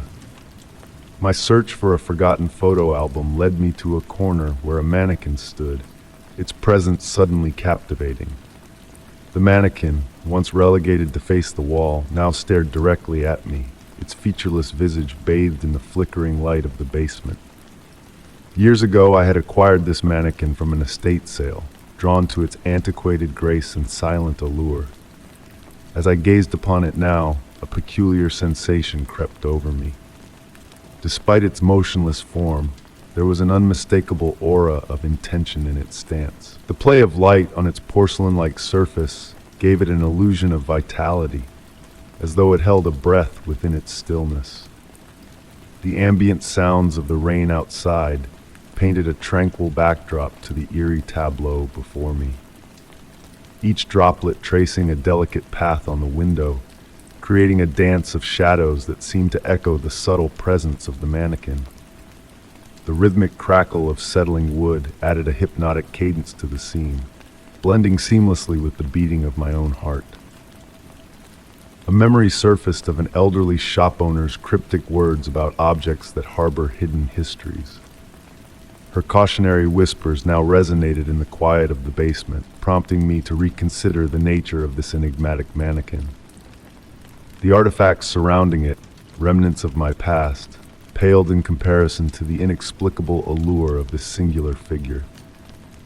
As I drew nearer, the mannequin revealed subtle imperfections that hinted at a lifetime of silent witness. A hairline crack on its shoulder, a faded blemish on its hand, each flaw a testament to unseen narratives woven into its very being. The shifting shadows cast by the flickering light seemed to imbue the mannequin with a spectral vitality, a spectral life. In the cool embrace of the basement, time lost its meaning, stretching and contracting in a fluid dance. My thoughts drifted to my grandmother's tales of hidden memories, of stories that transcended the tangible and dwelled in the spaces between reality and perception. The mannequin stood as a silent sentinel, a vessel of untold recollections waiting to be unraveled. The rain continued its symphony outside, a lulling melody that echoed the mysteries unfolding within the basement walls. Amidst the gentle chill that pervaded the air, a sense of tranquility settled over me, as though the mannequin bore witness not to fear but to a deeper, more elusive truth. With each flicker of the wavering light, the mannequin's essence seemed to shift, its presence growing more pronounced yet enigmatic. It was as if it held within its silent form a repository of memories too profound for mortal understanding. And as I stood in its shadowed embrace, I realized that some enigmas are not meant to be deciphered, but rather felt in the whispers of the unseen. The mannequin stood sentinel, a silent guardian of forgotten tales and unspoken truths. In its silent vigil, it beckoned me to embrace the mysteries that lay beyond comprehension, to surrender to the allure of the unknown. And as the rain continued its gentle cadence, I found solace in the enigmatic presence of the mannequin, a silent companion in the realm of memories and dreams. Story 36. The soft symphony of crickets whispered through the open window, a tranquil serenade blending harmoniously with the distant hum of passing cars. Within my bedroom, the gentle glow of the street lamp outside painted elongated shadows on the walls, creating a dance of light and dark. Just as I was about to succumb to the embrace of sleep, a subtle detail caught my eye, sending a shiver down my spine. The front door stood ajar, swaying gently in the nocturnal breeze, a silent invitation to the outside world. Lying still for a moment, I observed the door's delicate movements, the hinges releasing the faintest of whispers with each sway. The cool night air carried the earthy fragrance of rain-soaked soil and autumn foliage, wrapping around me like a comforting cloak. Memories of earlier that evening flooded my mind when I had meticulously checked the lock, a nightly ritual ingrained from years of solitary living. The familiar creaks and groans of the house, sounds that usually brought solace, now held a mysterious allure. With deliberate slowness, I rose from my bed, the smooth wooden floor cool beneath my bare feet, anchoring me to reality. Moonbeams filtered through the windows, casting ethereal silver patterns on the walls as I ventured towards the hallway. The air grew crisper as I neared the open doorway, prompting me to wrap my arms around myself in a self-soothing gesture. Beyond the threshold, the night unfolded in a breathtaking display, stars twinkling like scattered diamonds on velvet, trees swaying in a gentle nocturnal waltz. As my hand reached out to grasp the door handle, a glint of light caught my eye. Resting gracefully on the welcome mat, Barely visible in the dimness was a solitary white feather. It gleamed with an otherworldly luminosity, its purity almost surreal in the moon's glow. Intrigued, I picked it up, marveling at its softness as it caressed my fingertips. This feather seemed too grand to belong to an ordinary bird, its presence a subtle enigma. Entering the kitchen, I placed the feather on the counter and prepared a cup of chamomile tea, allowing the familiar ritual to calm my frayed nerves. The cozy aroma mingled with a lingering night breeze, creating a comforting blend that enveloped the space. While the tea steeped, a peculiar realization dawned upon me. The feather emitted a faint, almost imperceptible radiance, like a gentle whisper from the beyond. Recollections of my grandmother's tales flooded my thoughts. Stories of nocturnal visitors, benevolent spirits who watched over the slumbering. She spoke of these ethereal beings leaving small tokens, signs of their ephemeral presence. Once dismissed as mere bedtime fables, her words now echoed in my mind as I observed the feather's subtle glow, a silent testament to the unknown. The digital clock on the microwave blinked 3:33 a.m., a time that stirred memories of my grandmother's wisdom. She spoke of the delicate hour between 3 and 4 a.m., when the veil between worlds grew thin, a time of gentle transitions rather than eerie hauntings. Holding my tea and the feather with care, I returned to my bedroom, the door still ajar, but the night now hushed. Approaching the door to close it, a melodic harmony drifted in from the outside, a sound akin to wind chimes but imbued with a deeper, more intentional melody. Captivated, I stood rooted in place, unable to pinpoint the source of the enchanting music. The ethereal tune swelled and faded, leaving behind a sense of tranquility that settled over the house like a warm embrace. With a newfound calmness, I closed the door, the soft click of the lock echoing softly in the stillness. Retreating to my room, I placed the feather delicately on my nightstand, its intricate patterns catching the dim light in a mesmerizing dance. As I settled back in bed, sipping my tea, I recalled more of my grandmother's tales, of guardian spirits taking the form of luminous birds, drawn to those standing at life's crossroads, even if those intersections remained veiled to the beholder.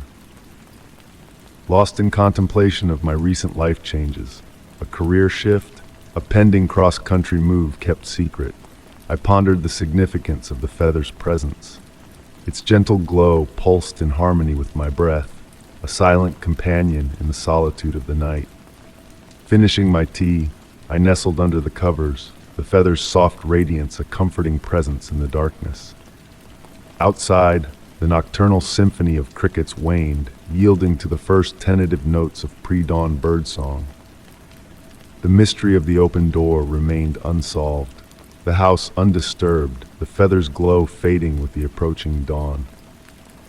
In the liminal space between consciousness and slumber, echoes of the melodic wind chimes lingered, a reminder of unseen harmonies in the night. In the ensuing months, as I embraced my new path, a career metamorphosis, a journey to unfamiliar horizons, the feather remained a silent witness, cradled in a velvet-lined box.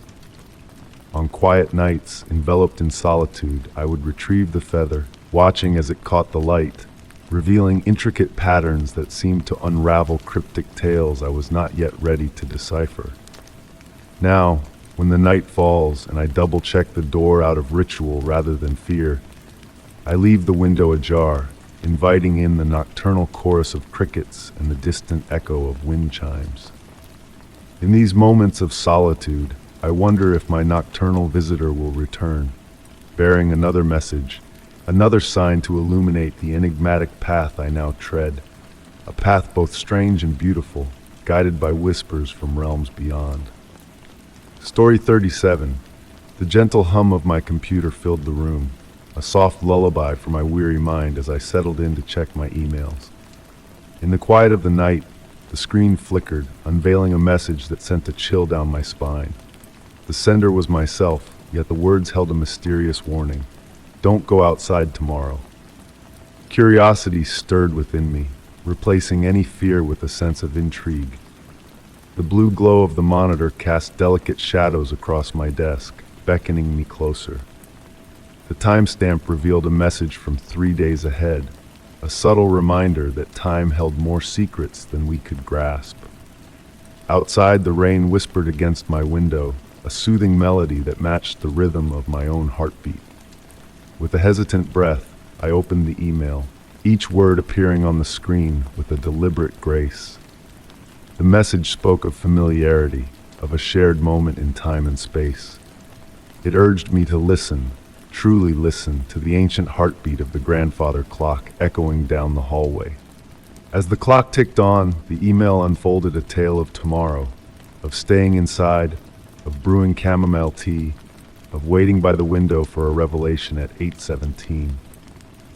I traced patterns on my desk, feeling the solid wood anchor me to the present while my thoughts drifted into the unknown. There was no malice in the words, only a gentle guidance, like a gentle hand steering me away from unseen dangers. I spent the evening in a state of heightened awareness, noticing the subtle nuances of my surroundings in a new light. The sway of curtains, the lingering scent of lavender, the comforting sounds of the house settling around me. That night, sleep enveloped me in a cocoon of tranquility, dreams weaving a tapestry of surreal beauty. Images of flowing clocks and rippling screens danced through my mind, accompanied by the unwavering tick-tock of time's passage. Morning arrived with a hushed grace, the world outside bathed in an ethereal glow. The sky held a peculiar allure, a veil of mystery draped over the familiar landscape. Following the instructions from the email, I brewed chamomile tea in my favorite porcelain cup, the crack adding a touch of fragile elegance. Settled by the window at 8:10, tea cradled in my hands, I observed the stillness of the street below. An unnatural calm blanketed the scene, setting the stage for what was to come. At 8:15, a subtle distortion rippled through the air, a shimmering wave of unseen energy. As 8:17 approached, time itself seemed to bend and twist, revealing a moment of pure magic. The oak tree across the street became a canvas for nature's artistry, blending seasons in a symphony of colors and textures. I witnessed the dance of time, a fleeting glimpse into the infinite tapestry of existence. With a smile of understanding, I savored the last sip of tea, a warmth spreading through me like a gentle embrace. In that moment, I realized that some mysteries were not meant to be unraveled, but to be cherished, to be embraced as whispers of the unknown. Later that day, I composed an email to myself, a message sent back through time to relive the quiet wonder of that morning. It was not about altering fate or averting disaster, but about embracing the beauty of the enigma, of finding solace in the quiet moments of revelation. As the grandfather clock continued its steady cadence, I reflected on the gift of that morning, a moment of tranquil observation in a world filled with unspoken marvels. The clock knew, in its timeless wisdom, that the extraordinary lay not in the extraordinary, but in the ordinary moments we greet with open hearts. And so I sat in silence, enveloped by the gentle ticking of the clock, a witness to the quiet miracles that unfolded outside my window, a world teeming with magic just beyond our grasp. Story 38. In the park, the autumn fog draped like a gentle gray silk veil as leaves swirled lazily in the cool evening breeze. Strolling along the gravel path, I relished the earthy scent mingling with the soft crunch of my steps. The misty air was painted with faint halos by the street lamps, casting a dim glow on the path ahead. And there, on a weathered bench, a dark coat sat folded impeccably, alone in the quiet park at that late hour. Approaching cautiously, I observed the woolen fabric absorbing the moisture, the mother-of-pearl tunnel buttons glistening faintly in the fading light. The coat exuded warmth, as though its wearer had just slipped out of it. A sense of curiosity, rather than fear, tingled through me as I inspected it. The pockets yielded no clues except for a lone bus ticket from 1985, its yellowed paper remarkably intact, frozen in time. Sitting beside the coat, I let my mind wander as the fog thickened around me. A subtle fragrance of lavender and pipe tobacco wafted from the coat, conjuring memories of days long gone. Intrigued, I discovered faded initials JM stitched inside with golden thread. The park's silence was broken by a distant melody, ancient music drifting like a dream. Standing up to trace the music's source, I found it elusive, surrounding me from all directions. When I turned back to the coat, it had shifted slightly, the fold disrupted, a button catching the light anew. Despite being alone, the park felt alive with mysteries unfolding in the mist. Time seemed to stretch, shadows dancing with the fallen leaves under the flickering streetlights. Lost in thoughts of JM, I felt a ghostly touch on my shoulder, ephemeral as a whisper. Startled, I spun around, but only the swirling fog met my gaze. The coat appeared aged, as if time had quickened for it alone, fading its colors and fraying the fabric. Respecting the enigma, I left it undisturbed, the music fading as I walked away. The next morning, drawn by curiosity, I returned to find the bench empty, save for the lingering impression of the coat. Beside it lay a new bus ticket, dated that very day. Even now, on misty evenings, echoes of that distant melody linger, mingling with the scent of lavender and tobacco. Sometimes, as the streetlights cast playful shadows, I glimpse the silhouette of a refined figure strolling through the park, vanishing like a wisp when I try to focus. And so, the mystery endures, woven into the fabric of the park, where memories and whispers linger in the autumn fog, inviting dreamers to wander and wonder in its tranquil embrace. Story 39. The night enveloped the room in a thick shroud of darkness, broken only by the feeble glow of the street lamp outside the window. I shifted restlessly in bed, seeking solace in a more comfortable position when suddenly I was seized by a chilling stillness. At the foot of the mattress, a faint weight lingered, as though an unseen presence sat there, unmoving, observing me in silence. With bated breath, I lay motionless, attempting to decipher the strange sensation that gripped me. The weight remained steady, a subtle indentation in the mattress, patient and unwavering, like a watchful guardian awaiting an opportune moment. Amidst the symphony of the old house settling for the night, every creak and groan took on a new significance, a language of its own. Struggling to discern my surroundings in the dim light, I honed my senses on the air, now tinged with an unseasonable chill and the oppressive weight of my cotton sheets anchoring me to the bed. Outside, the nocturnal whispers of rustling leaves carried a cryptic message, a melody that eluded my comprehension. Time lost its meaning as I lay suspended in the liminal space between wakefulness and slumber. The elongated shadows cast by the swaying branches outside seemed to pulsate with a life of their own, synchronized with the rhythm of my heartbeat, a primal cadence underscoring the stillness of the night. Gradually, shapes materialized from the obscurity, the familiar contours of furniture, the gentle drape of curtains, and a deeper darkness at the foot of the bed, a silent sentinel. A sense of calm washed over me, replacing the initial shock with a profound curiosity. The enigmatic presence neither threatened nor comforted. It merely existed, a silent companion in the hushed hours of the night. Memories of my grandmother's tales flickered in my mind, of nocturnal visitors bearing witness to the human experience, neither malevolent nor benevolent, but simply present. The ticking of the clock punctuated the silence, a metronome marking the passage of time, while a passing car momentarily bathed the room in light, revealing only ordinary shadows. Yet the weight persisted, an immutable presence in the room. Subtle changes began to permeate the atmosphere, a metallic tang in the air, shadows imbued with newfound depth, and a profound silence that seemed to listen, as if the night itself held its breath. Contemplating the countless nights spent in that room, I pondered whether this unseen observer had been a constant presence, bearing witness to my joys, sorrows, and innermost thoughts. Rather than instilling fear, the notion of this spectral companion filled me with a peculiar sense of companionship, a shared solitude in the depths of night. With the first light of dawn softening the darkness, I sensed a subtle shift, the weight at the foot of the bed dissipating like morning mist, leaving behind a room transformed, pregnant with untold possibilities. Now, each night as I surrender to sleep, I am attuned to the nuances of the nocturnal realm, the quality of darkness, the texture of silence, the weight of shadows.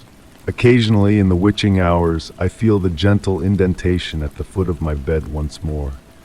No longer paralyzed by fear, I embrace the night's whispered secrets, welcoming the unseen visitor as a silent witness to the unfolding stories of my life. Story 40. The autumn mist draped the streets in a soft, gray embrace, transforming each streetlight into a hazy halo in the dark of night. It was after a long day's work that I found myself driving home, the road ahead shrouded in the ethereal fog. And then I noticed them, a pair of headlights, a distant glow in the mist, trailing behind me with unwavering constancy. There was a whisper in my mind, a subtle intuition nudging me to pay attention to the peculiar persistence of that car behind me. Its engine hummed softly, a steady rhythm that synchronized perfectly with my own journey.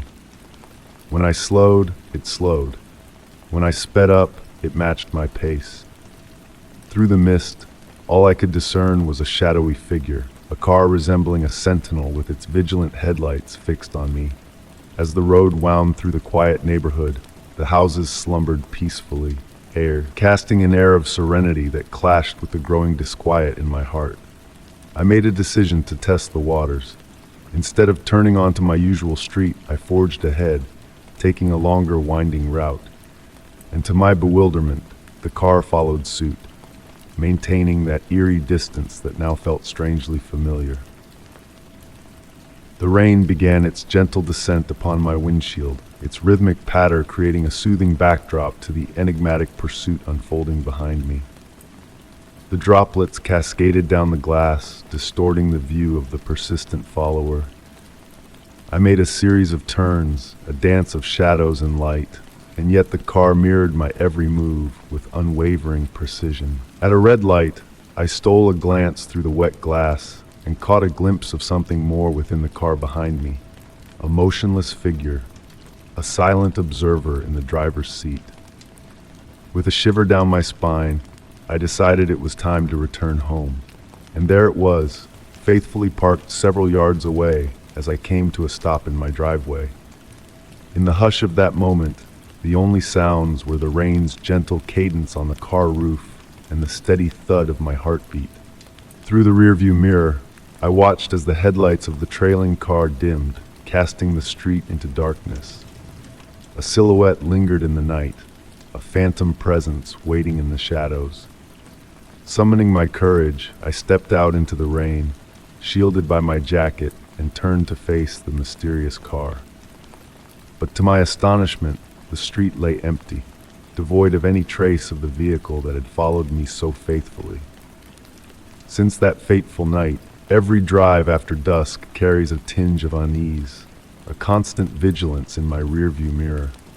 And on fog-laden evenings, a ghostly memory lingers, a vision of those familiar headlights in the distance, patient and steadfast. I find myself wondering if that elusive car still prowls the night, seeking a new companion in its eerie dance, or if it bides its time, waiting for the moment to reappear and twirl through the city's nocturnal labyrinth once more. Story 41. In the dimly lit hallway, a delicate fragrance of aged wood hung in the air as I bid goodnight to the world outside. The house enveloped me in a hushed embrace, its time-worn floorboards murmuring softly beneath my steps. Just as I neared the entrance to my sanctuary, a sound halted me in my tracks, a slow, drawn-out creak. My gaze shifted, and a shiver crept down my spine. The attic portal stood ajar, beckoning with an enigmatic allure. Frozen in place, I strained to catch any faint whisper in the stillness that enveloped me. An echo of the house's ancient breath, a murmur of secrets veiled within the timber's grain. Normally, I would have shut the door without a second thought, but a mysterious force stayed my hand. Curiosity, like tendrils of mist, entwined my mind, refusing to release its hold. The darkness beyond the threshold was not impenetrable. Rather, it shimmered with a silvery luminescence, moonbeams filtering through unseen crevices, casting ethereal shadows that danced with a life of their own. Against my will, my hand reached out, connecting with the cool, smooth surface of the door, bearing the weight of untold memories, whispers of bygone conversations, and echoes of a forgotten past. Stepping forward, the floorboards beneath me sang a different tune here, a melodic whisper that felt more like a gentle breath than a mere sound. Recollections of my grandmother's tales flooded my mind, stories of sentient houses, spaces imbued with more than mere physicality. A gentle breeze brushed against my skin, laden with anticipation, as if the very air held its breath in expectation. Unconsciously, I crossed the threshold, drawn further into the unknown. The attic unveiled itself in an unexpected light, bathed in moonbeams that painted a luminous tableau on the wooden floor. Dust motes pirouetted in the beam's embrace, their movements deliberate, almost choreographed. Shapes emerged from the shadows, forgotten trunks, antiquated furniture, silhouettes pregnant with untold narratives. Among them, a solitary wooden chair captured my gaze, positioned as if an unseen presence had vacated it moments before my arrival. Approaching with caution, the chair's age-worn surface bore a delicate sheen of dust, disrupted by a recent disturbance, a faint imprint hinting at a recent occupant. Silence reigned, yet it pulsed with a life of its own, a sentient observer in the stillness. Tracing the chair's contours, a distant memory flickered, familiar yet alien, like a dream fading upon waking. In the distance, an owl's call pierced the night, its echo rippling through the attic and stirring the dust motes into a graceful waltz. For an instant, the moonlight seemed to shift, crafting ephemeral patterns that almost coalesced into recognizable forms before dissipating into the ether. A profound sense of presence enveloped me, not menacing but comforting, a gentle witness to the essence of this space. The chair stood sentinel, bathed in moonlight, as if keeping vigil over the attic's secrets. In the periphery of perception, a profound understanding dawned. I was not alone, yet this presence, this connection, felt like an intimate revelation, a communion with the enigmatic essence that dwelled within these walls. Some mysteries, I realized, transcended explanation. They were meant to be felt, experienced, etched into the recesses of consciousness where reality and imagination intertwined in ineffable harmony. Standing amidst the stillness, I breathed slowly, becoming one with the room, a silent participant in its timeless tale. Story 42. In the air, the fragrance of damp earth and wet leaves weaves a tapestry of tranquility. Above, branches sway gently, allowing golden sunset rays to filter through in a dance of light and shadow. I tread along a narrow path, drawn by the distant melody of a bird's song. But then, as if slipping into a dream, the song fades into silence, and the path disappears before my eyes. Standing amidst the ancient breath of the forest, I am enveloped in a stillness so profound it feels like a living entity. The moss beneath my feet cushions each step, cradling me in its velvety embrace. The evening sun bathes the surroundings in amber hues, yet a subtle shift has occurred. Shadows elongate, their fingers reaching out across the forest floor with a gentle touch. Moving forward soundlessly, compelled by an unseen force, I find myself in a realm transformed, ethereal and surreal.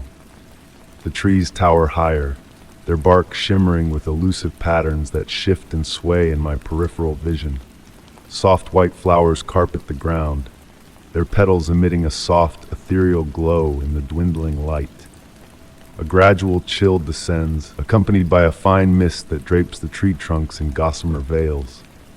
The distant sound of water surrounds me from all directions, its source elusive yet ever present. A sweet, unfamiliar scent perfumes the air, redolent of honey and ancient tomes. As I traverse this mystic realm, my gaze falls upon curious arrangements of stones, meticulously placed in intricate circles and spirals. Some bear delicate etchings, while others pulse with an inner light, beckoning but untouchable. The forest thickens, yet a luminous mist now suffuses the air, casting a pearly luminescence upon all it touches. Passing through clearings where secrets whispered by the grass elude my grasp, and where mushrooms form celestial rings mirroring the heavens above, I lose sight of the sky obscured by the dense canopy. Yet an unspoken knowing assures me that the constellations above mirror the patterns below. Time unfurls like honey, its passage fluid and indistinct. Minutes meld with hours, their weight indistinguishable. My watch, frozen in time, betrays me with hands that reverse their course when I avert my gaze. Its crystal face, veiled in intricate frost-like patterns, shifts and morphs continuously. A brook crosses my path, its waters clear as glass, reflecting naught of my visage as I peer into its depths. Beneath the surface, lights flicker like stars ensnared in liquid crystal, emitting a melody that is both familiar and alien, a symphony played in reverse, yet retaining its haunting beauty. Shadows flit at the edge of my vision, benign and transient, as if the very air breathes and stirs with unseen life. Figures, ephemeral and insubstantial, traverse a parallel course just beyond my sight, oblivious to my presence like commuters in a bustling station. The moss beneath my feet weaves intricate patterns, spirals and waves that emanate from each footfall, glowing softly before dissolving into the earth. It is as if the forest records my passage, only to erase it in the same breath. The air shimmers with minuscule points of light, akin to dust motes caught in sunbeams, yet purposeful in their dance, coalescing into shapes on the cusp of recognition. I find myself in a vast clearing where mist swirls in geometric precision. At its heart stands an ancient tree, its gnarled trunk twisting into impossible forms, its branches arching and curving like a natural cathedral. Leaves shift in hues beyond naming with each breath I draw, a kaleidoscope of colors unfurling in silent symphony. Drawing near, I discern writing etched upon the bark, a language foreign yet understood, its meaning brushing against my consciousness like butterfly wings. These inscriptions narrate tales of wanderers, epochs, and realms existing in the liminal spaces between heartbeats. Night descends, yet darkness is held at bay. The forest is bathed in a soft, silvery twilight emanating from all directions and none.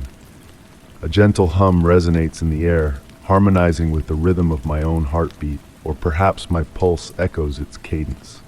Fear dissipates in this familiar yet enigmatic realm. I remain here, penning these words in a journal materialized from the ether, its ink flowing upwards to form letters as if drawn by an unseen hand.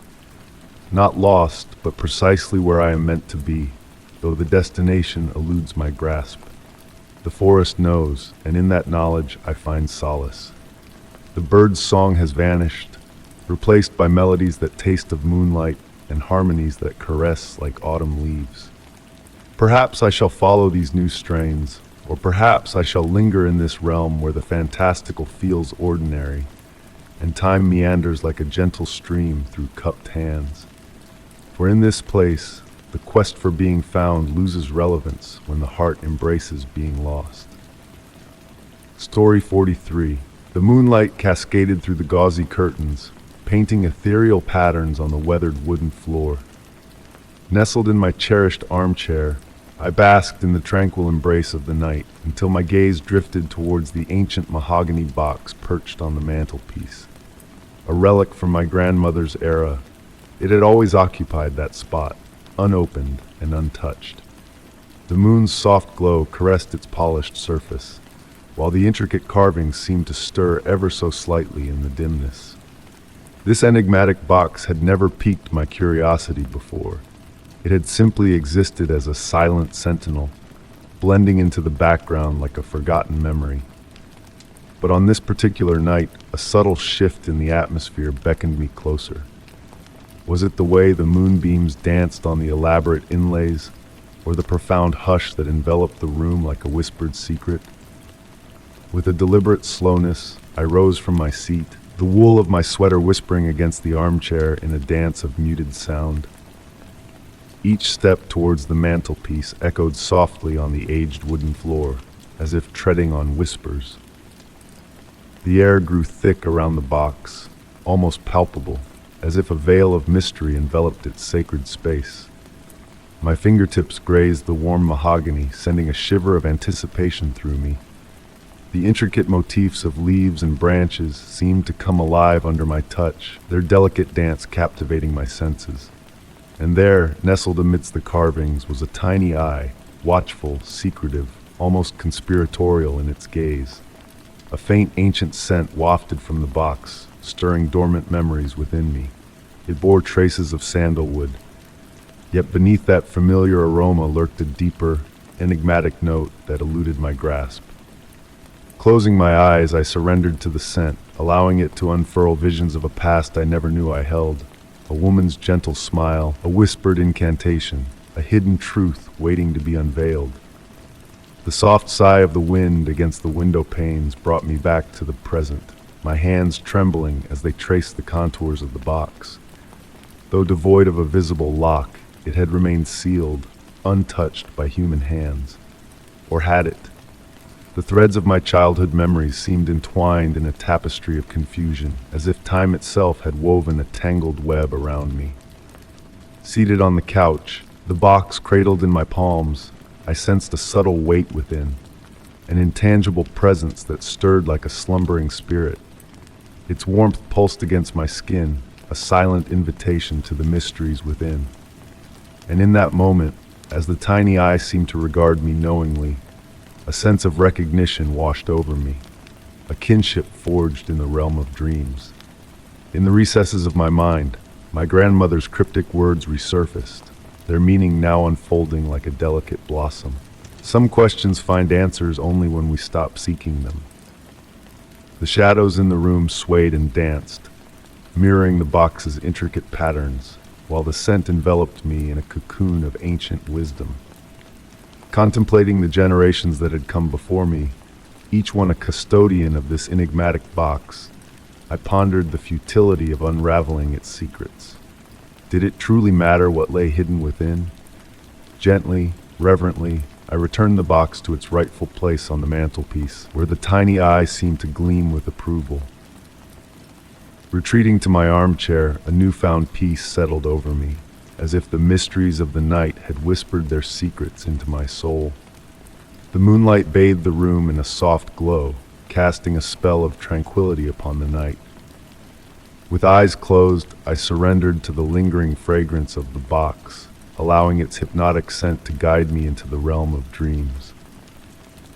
In that liminal space between consciousness and slumber, a faint sound, a sigh, a whisper, seemed to emanate from the mantelpiece. Or was it merely the playful rustle of the wind through the curtains? The box stood silent, a sentinel of its own enigma, a guardian of truths best left undisturbed.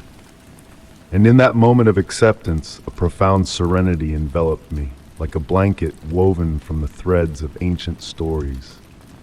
The night embraced me in its tender embrace, cradling me in a lullaby of shadows and moonbeams. As sleep beckoned, I drifted into the realm of dreams, where mysteries whispered and secrets slumbered, content in their silent vigil.